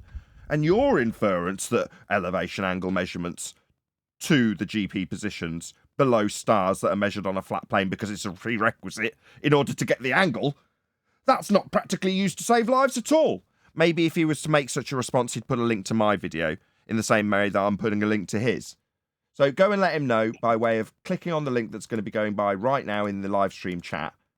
And hopefully he'd reciprocate and put a link to my video if he was to respond with some defense of how he thinks that sailors' use of a edge for boats to fall over is somehow going to trump lives being saved with flat Earth elevation angle measurements to the horizon and stars with GPs that have got 90 degrees below them. Let him know, Nathan Oakley, or at Nathan Oakley 1980 sent me. I got something 122 to people say. watching. Hold on 1 second, John. How? I don't care what you say. The way I see it, there is no way navigators could have even believed the Earth was a sphere if they're using celestial navigation. How? I don't get how they could turn around and say, okay, it's a globe.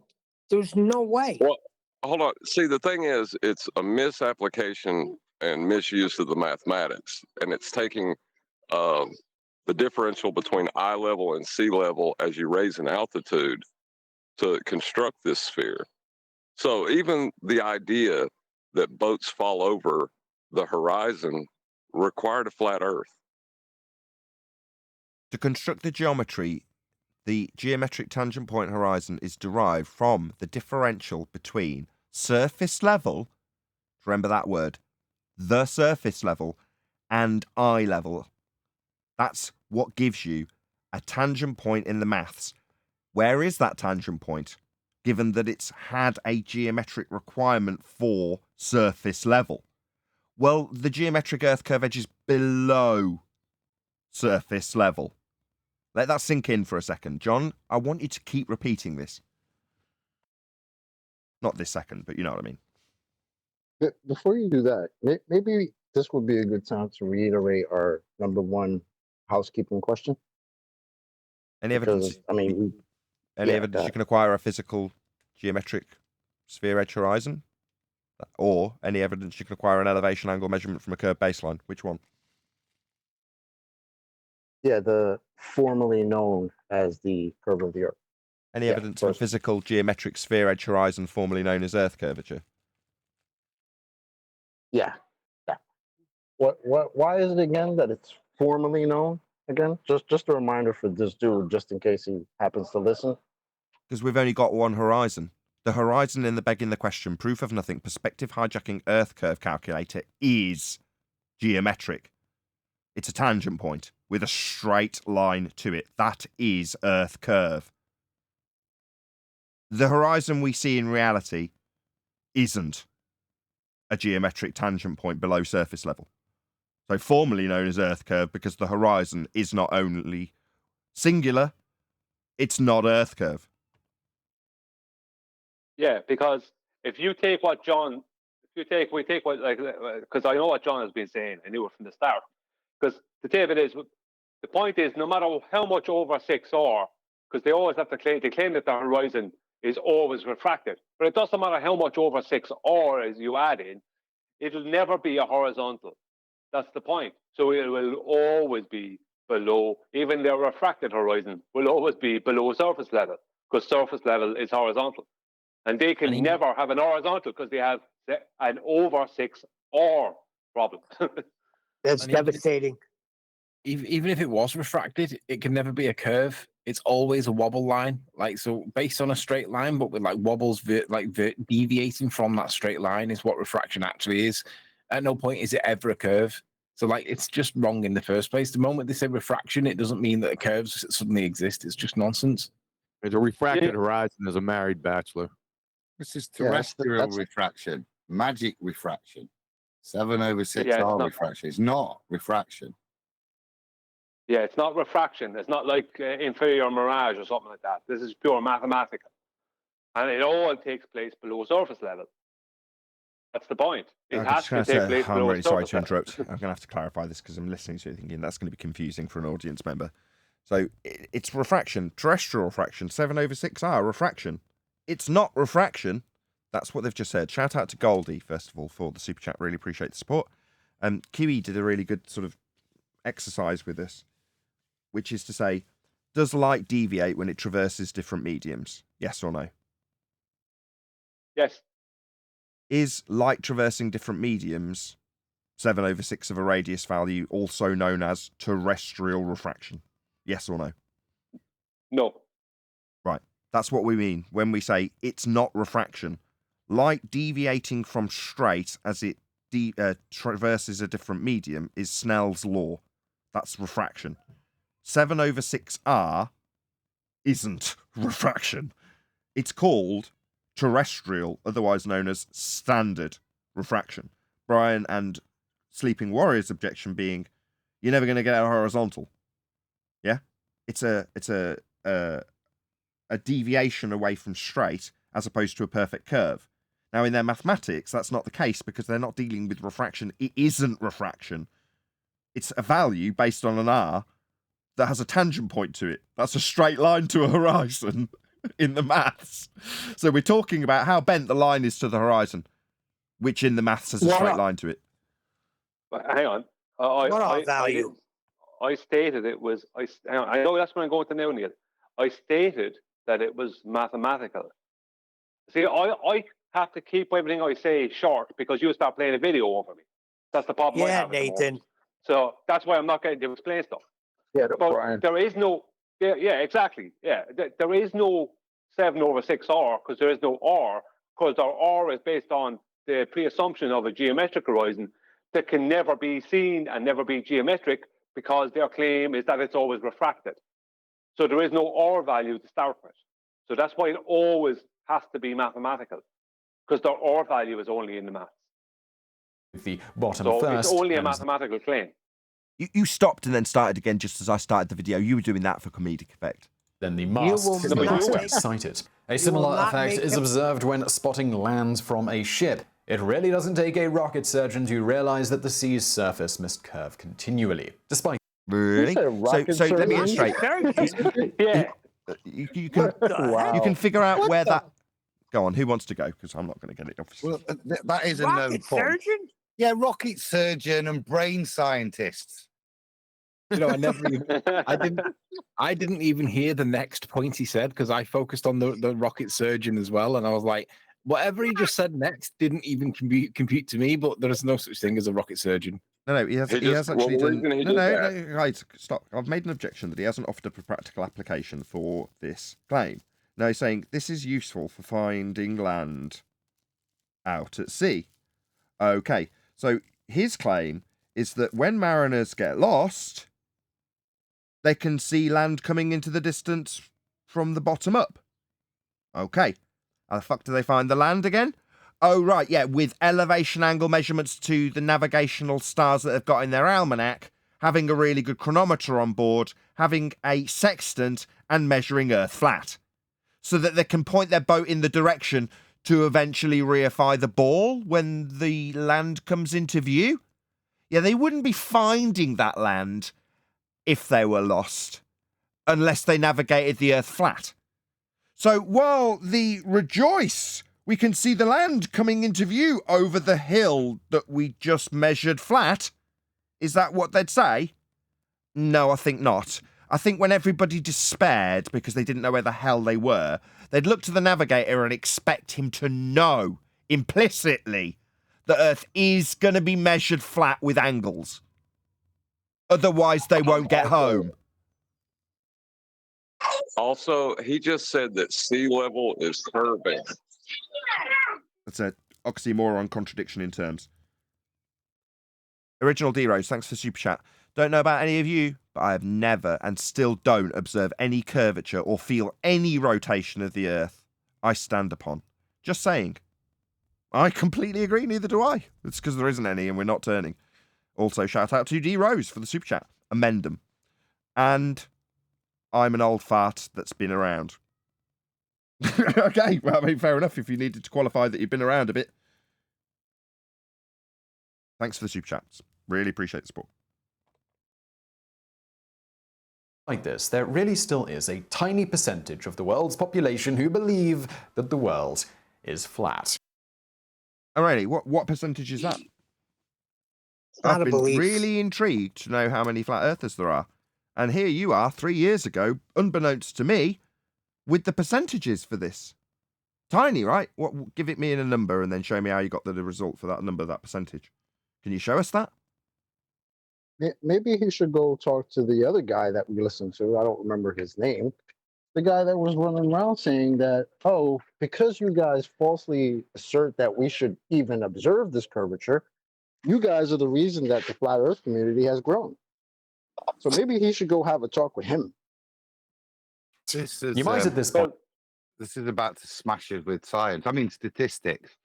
But fundamentally, this is no longer about shape of the earth. It's about people's opinions now. So it's now psychology. Well, what he said was, he said, besides all of that, there's still a tiny percentage of the world, blah, blah, blah, blah, believe it's that. No.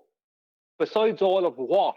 What did he present that was anything that mattered? Oh, he said they saw land That was coming not into view it. over the obviously curved edge horizon that, you know, you've measured potentially thousands of miles away, a GP position with a 90-degree below it and a flat baseline to your position where you measured it, to get to that land coming in view bottom first. Now, he hasn't mentioned perspective or limitations to the angle against the deck. He hasn't mentioned anything that could cause that other than Earth obviously being observed to be spherical when you rejoice because you found the land using a flat Earth and angles to it. He didn't mention any of the flat Earth elevation angle measurements that are actually practically used for navigating on ships. He just said these dull old sailors know that Earth's a sphere because they see boats going over an edge. So when they see boats falling over a globe edge, they know Earth's spherical. That was his argument. That seemed his only claim that were of note, really, that fundamentally he's making the claim that the horizon is the geometric edge of a ball. And if he does bother to respond to that, that would be, to me, the pertinent one for you to go and demonstrate. After we've come quite a comprehensive debunking, but it'd be nice for you to either address that or demonstrate why it still is 3 years after the Black Swan, thought to be a geometric physical edge due to geometry. If you need help with that, I can recommend a guy called Glenn Williamson. He'll be able to help you out with that. Point be wondering just how many. Well, While internet What's the odds that if he does decide to respond to it, that he's going to start showing us like punch out train? It's a monument to globe Earth. Yeah. comment threads make it seem as if the percentage is large. The reality is probably drastically less. Probably. Wow, that's an interesting weasel words. Okay, let's throw out Vic Reeves in terms of statistics. So Vic Reeves did an extensive study, and the statistic he came up with was that 63.4% of all statistics, I'll say that again, 63.4% of all statistics are made up on the spot. Less, I mean, comment troll. I was just going to say, does that include the statistic like you just said? That 24.9% of all statistics are made up on the spot. No, that was as a result of a direct survey. Are going to troll. That checks out then. Yeah. Didn't you know that 94.3% of all statistics were made up on the spot? Well, now you do. Look below for examples. As for some numbers, according to a 2018... It's an absolutely huge number of bald men that get rejected by women. It's an astronomically massive number. Did you know that? A huge percentage of women just are repulsed by men like this. You know, bald-headed men with a beard and glasses. Huge percentage. Massive, even. It's just like uncountable numbers of women that are repulsed by men like this. It's just shocking. So we're now going to polls of the nature of our reality. Yep. Very I can make up polls too. It's amazing, isn't it? Poll run by the massive market research firm YouGov, the 8,215 responses, which were 69 million people in the UK, chosen to have a high probability of accurately representing the wider adult populace, showed 84%. You're telling me that a couple of thousand people represent 69 million in the UK alone? What? Okay, well, we'll just accept it at face value then, I guess. Of respondents said they have always believed the world is round. 5% stated, I always thought the world is round, but more recently, I am skeptical / have doubts. 2% stated, I have always thought the world is flat, but more recently, I am skeptical / have doubts. And 2% went with, I have always believed the world is flat. The remaining 7% stated, other or not sure. So, when earlier he declared that in a particular time period, nobody in their right mind thought it was flat, he's debunked that again. They're actually really strong numbers. I don't know what he's expecting for his consensus-based scientific proof of what people think. If you look at that, they're actually not bad. That's 2018 that we're at this point. So That's what I was thinking. Like 7% not sure. So they're not going, it's a ball. 7% are saying, I'm not really sure. That's quite high. Yeah. 5% saying, I always thought the world was round, but more recently I'm skeptical. That's massive. They're not inconsiderate numbers if that's applied to, as Nathan said earlier, 60 million people. Just for Sensual Goat's benefit, I made that statistic up. Sensual Goat, on the contrary, all women like bald heads. Well, I hope so, as I'm losing my hair rapidly. But I made it up. The point wasn't about the ad hom towards him. It was used in an overt way with an ad hom to labour the point about the statistic being made up by me. Yeah, 49.3% of people never get that joke. Exactly. Does that mean you're going to become a bald pod? Anyway, James Richard also, Central Gate, thank you very much for the super chat there. I really appreciate the support. Times are tough. Hence me begging for people to share and let this person know, which I'll get you to do now actually while I'm shouting out James Richard's super chat. So while I'm shouting this out, not that he doesn't deserve you all to hear my appreciation for his super chat, go and let this channel, which is Today I Found Out, know that at Nathan Oakley 1980 sent me. and leave a reasonable, not to be deleted comment. And I'll say it as I've said it many times, the idea being that me saying, oh, it's hard times, please hit the PayPal link, doesn't work as well as building up the audience and hopefully getting more apathy, if that's the right word, from people who support the cause, because this show is entirely supported by people who support the cause. So expanding out those numbers by getting people to come here and see what we do, utterly obliterate totally nonsensical and fallacious reasoning from people like Simon Whistler here, and point out the statistics that he's even given are significant, and contradict his own point of view earlier when he said that nobody in their right mind would think Earth's flat. Well, you've got statistical significance in terms of your own bloody survey that you're presenting to contradict your own points. Now, if you like that kind of content, hopefully you'll come after seeing one of my ever so gracious viewers, in this case live viewers, that have clicked on that link, shared the algorithmic love, and left somebody who doesn't necessarily need any algorithmic love. Let's be honest, he's got over 3 million subscribers. But I would hope it was returned to me in the way Dave McGeegan didn't, the miserable sod. But there we go. Let's hope he put a link if he was to respond to us and say, nah, none of these statistics are statistically significant. Go ahead, Adam.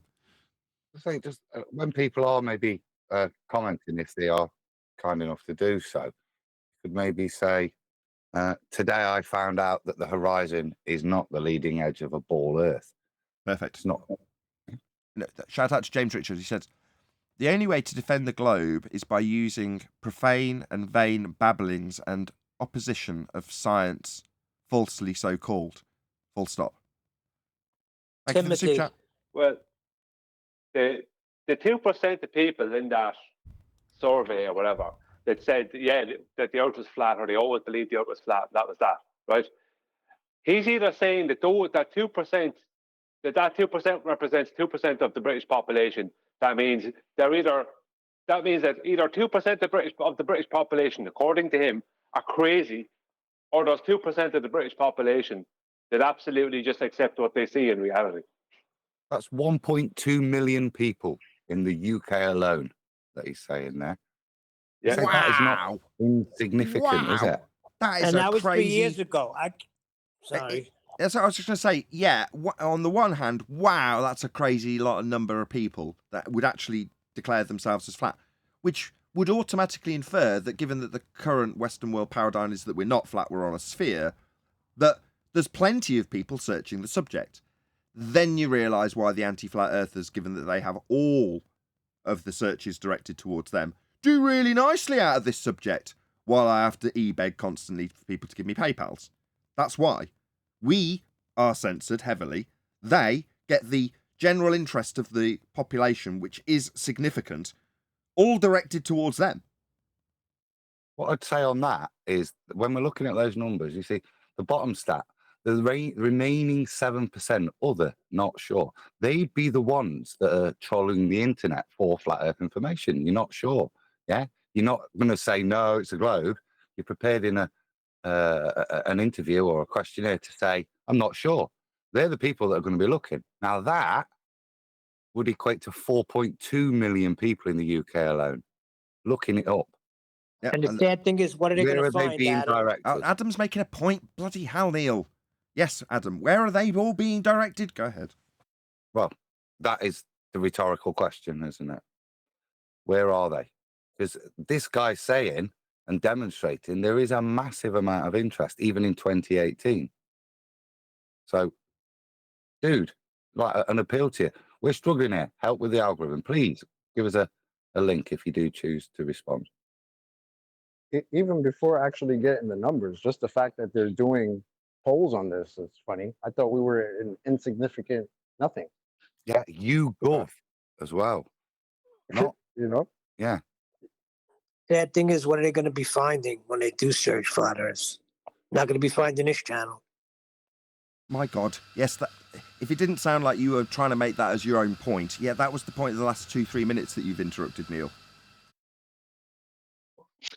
I just want to comment on that statistic. Which one? The one that 64.9% of all statistics are made up on the spot? That one? Yeah, yes, that. But no, that one. The one that Adam said, yes, it is significant, but I want to point everybody back to what you said initially is that it is just a poll of 1,000 people, I believe. And inherently statistics are looked at by extrapolation, right? So yes, that is what's in the statistic, but it's not 100% accurate. But anyway, it's good to point out. I totally get it. What you're saying is these statistics can be spun in any way you want to spin them, and in order to acquire them, you have to extrapolate them out in the first place. And obviously, depending on who's extrapolating them out and who's spinning them, you get a very different presentation of data with the exact same numbers. Yeah, I completely agree. However, regardless, as it's a hostile source, Adam's gone, yeah, I'll have that. And we'll point out the statistical significance based on him lending the credence he has lent to his statistics. And go, okay, based on your statistics, given that you give them credence, there's a shit ton of people looking for this subject. And I think we'd all agree Neil's point, that they're all being directed to the anti-flat earthers rather than me, who has to e-beg constantly. Smash the PayPal link if you want to support this channel. Yeah, and what's wrong with me stealing Adam's point? I'm allowed to. You can have it, Owen does Neil. it all the time. I just must point out that the questions that the audience in this poll were subjected to were also fraudulent. As in, did you always believe? Like he said, 2% of the population said that they always believed the Earth was flat. Like I wouldn't answer any. If that's the only thing that even references me, I wouldn't even answer that because I don't have any belief, and I didn't always believe it. I found out it as a knowing in the past decade. Before that, I didn't always believe it. I didn't know what. I was just going along with what they said it was. It just had problems for me. But I know that it's flat. Not that I don't have any belief about it, so I wouldn't even press anything on that. I'd ignore that part. And I'm obviously a real flat earther. No, I got you. What you're saying again, it speaks to TBT, is it? And his point, which is to say that not only do you have to extrapolate out the numbers that you presented on screen with now, you also can skew how the survey is done in terms of the phraseology of the questions asked. Obviously, you're going to get a certain answer if you ask a certain question. Now, if you're asking people of their beliefs, and Brian saying, if I was strictly honest in a hypothetical sense, and they asked me about my belief in flat Earth, I couldn't even answer the question because I don't have a belief, and neither do I in flat Earth. I know it's flat. I can prove it. Is there any belief in that? No. It's the stuff that I can show practical application to save people's lives with the fact that Earth's flat. Yeah, there is. What's that? You see boats falling over an edge? Ah, fascinating. Very practically useful. Yeah. Your religious belief is worthless. My flat Earth facts save lives. You're going to trump that by asking me about my flat Earth belief. Get lost. Yeah, it's kind of like flat side polls where there's no way out if you're a baller. Yeah, he's taken that. Flat, or accept the flat. That's worth a plug, actually, Brian. If you check out Flatzoid's channel, Flatzoid Perspective is the name of the channel, right? FLATZOID. If you check that out, at the beginning or throughout his live streams, he'll ask completely and utterly outrageously loaded questions that only have one outcome. You know, am I an idiot for thinking Earth's a sphere, or Earth's flat and I know I'm not stupid, or something like that? You know, just an answer that no matter which way you answer is going to lead to the same result. People still vote in those, me included, by the way. It's just a bit of fun, isn't it? Oh, Arthur B. Flat's joined as a hyena. Woo-hoo-hoo! Thank you very much. Check out Arthur B's Flat channel as well, if that's how you say it. Arthur B. Flat channel. I'm going to say that once more. Arthur space B full stop space flat channel. Check it out. I did a little advert for him the other day, actually. We carry on? Please, Lord. I am skeptical / have doubts. And 2% went with, I have always believed the world is flat. The remaining 7% stated other or not sure. While the good people at YouGov certainly know their stuff with respect to getting accurate data that represents the wider populace, we were curious as to what a larger sample of our own audience would reveal, though with the caveat. Sorry, you're not happy with him surveying his biased audience? What's wrong? Yeah, this is preposterous. But like I said, it's going to be pedestrian, right? that a general internet poll can sometimes be notoriously inaccurate. But for the curious, and for whatever it's worth, our poll asking more or less the same questions received over 72,000 votes. So, See, that's not bad compared to 2,500 or whatever the other YouGov survey did. I'd say this is, better. There's more people taking part. Let's see what the questions were. No, I disagree totally, and I want to tell you why. Yeah, great. Go ahead. So part of the validation he's given twice for YouGov is that people are selected demographically.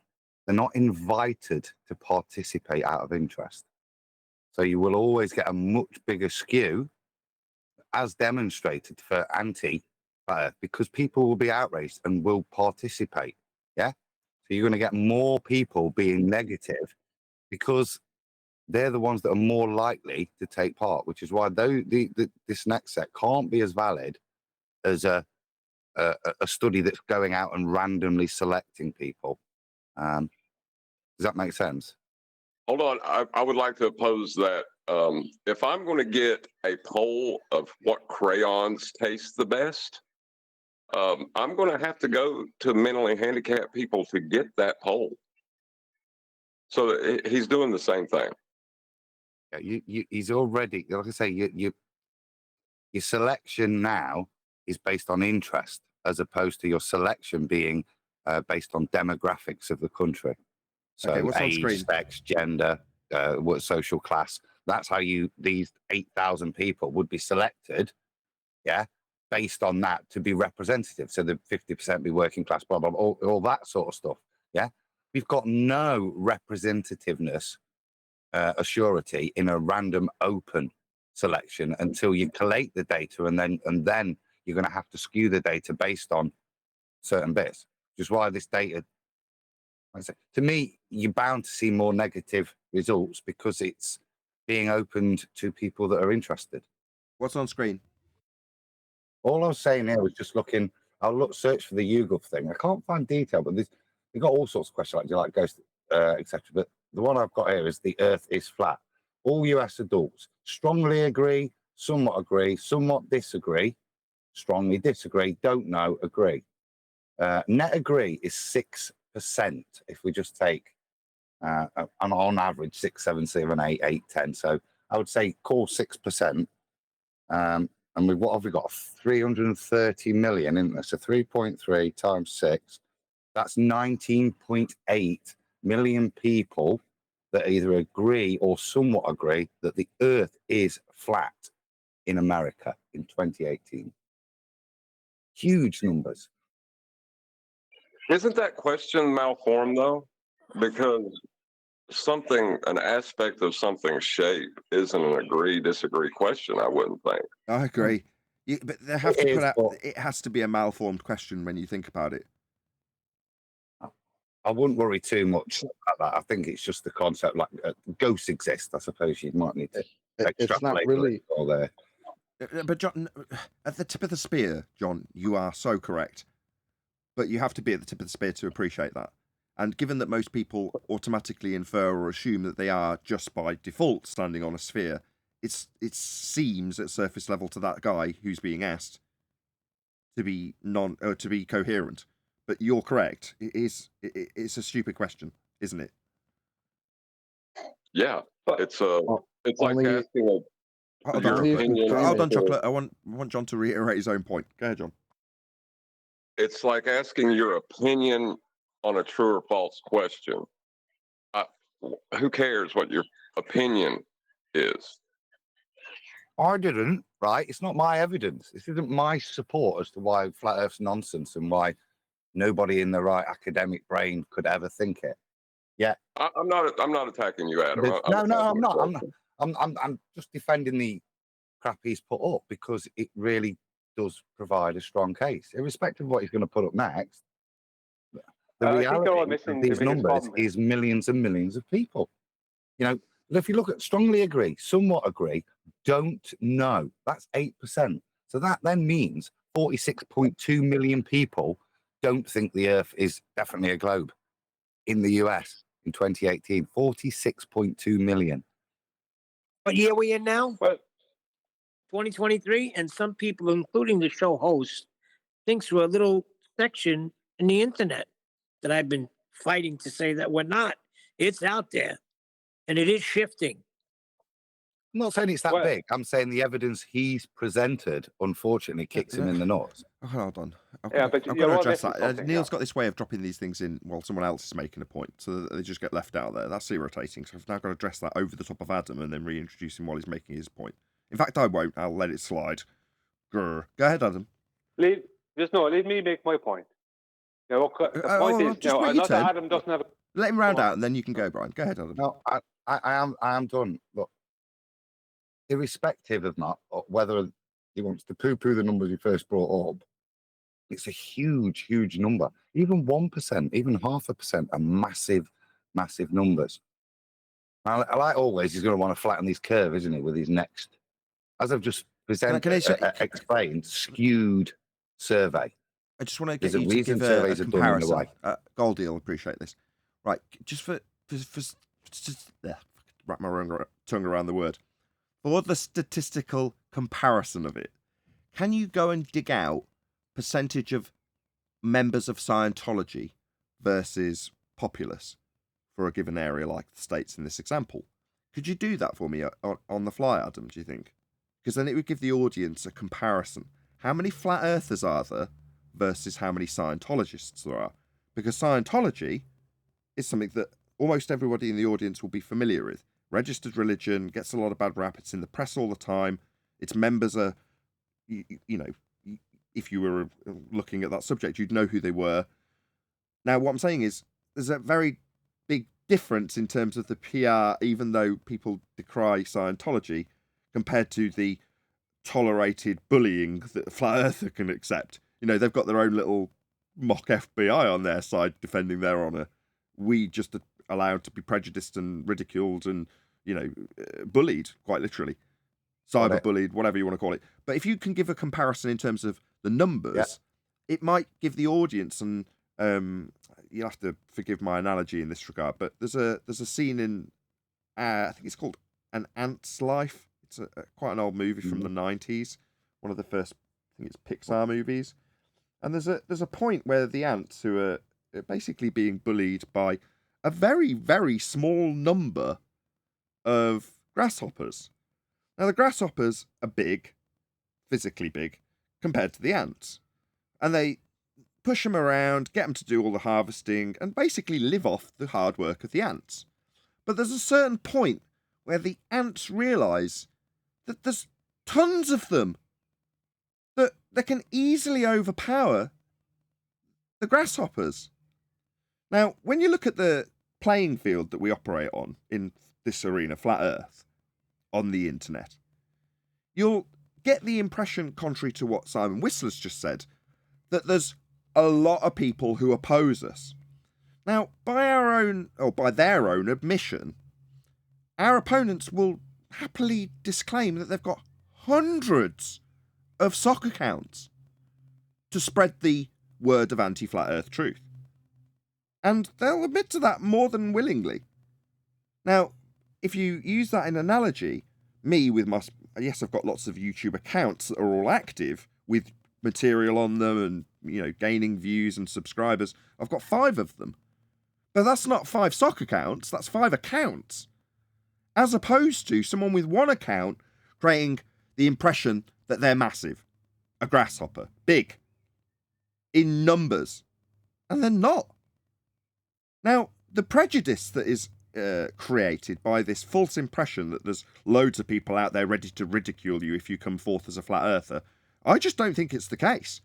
Given my own personal experience out in society when I mention it, which is rare, there isn't immediate hostile reactions that we get, or the impression that you would get, from the comments and such like on YouTube.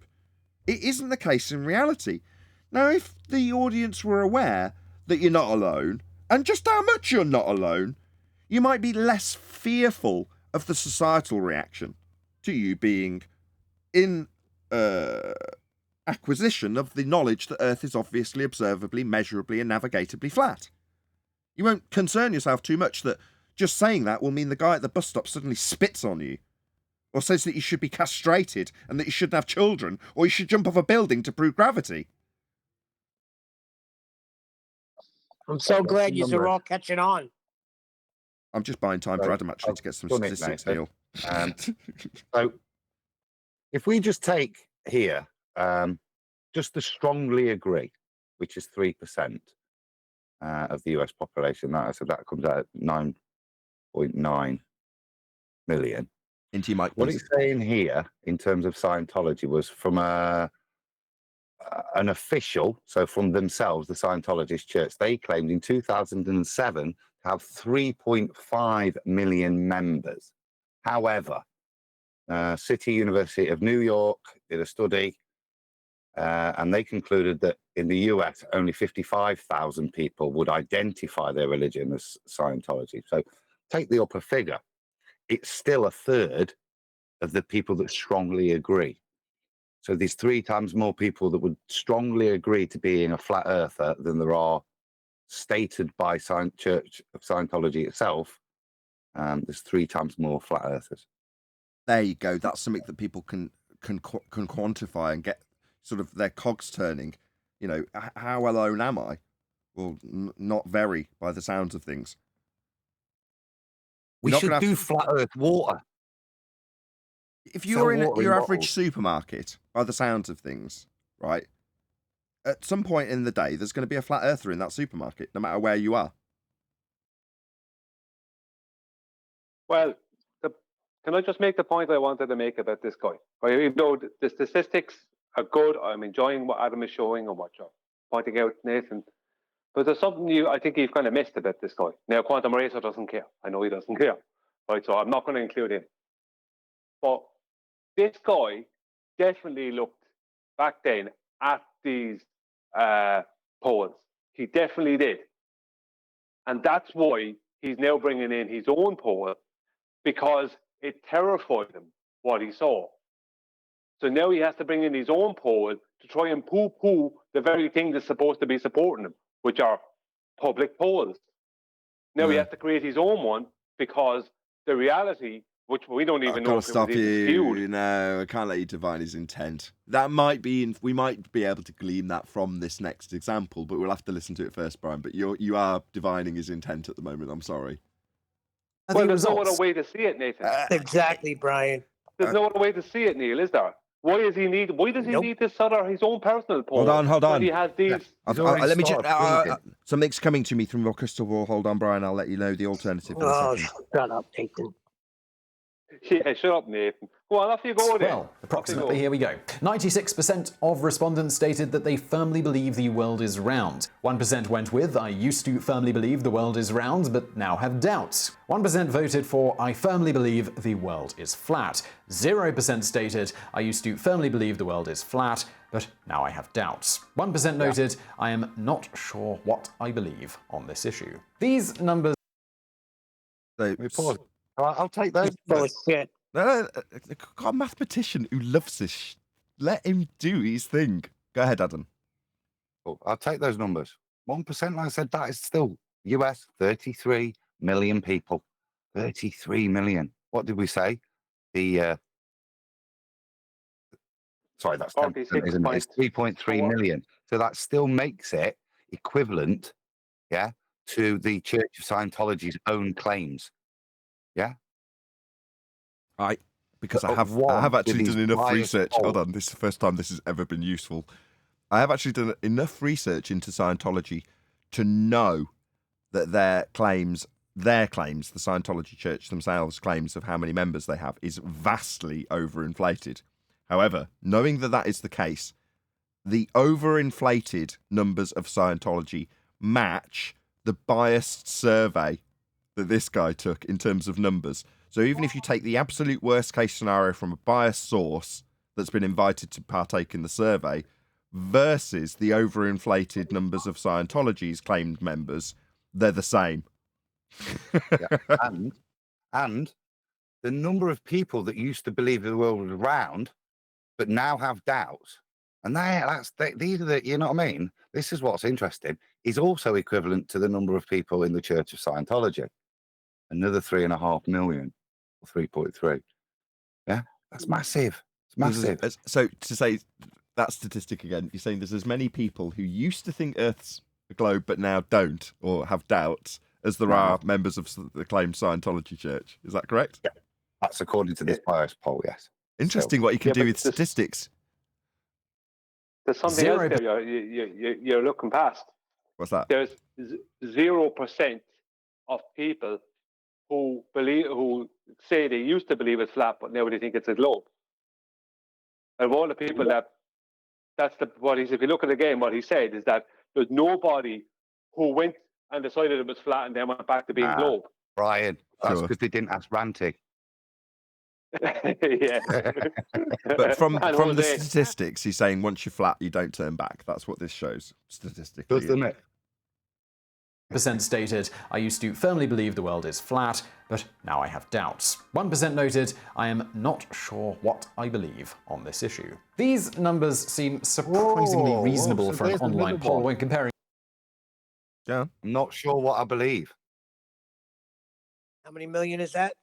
So that's now another. So we're now at 10 million that on a ball. I mean, that's statistically significant, even by his own survey. Yes. No. Something. Statistical significance is 5%. So if he's claiming 1%, it isn't statistically significant. No, the combined total of all of them. So not just the one. Sure. But this is where you're like fudging around with the figures to make the picture, right? You can do it either way. And depending on what your position is, you can make it seem good or bad. No. Well, yes, that's what we're highlighting. You can do anything you like with the statistics, but all we're doing is adding percentages together.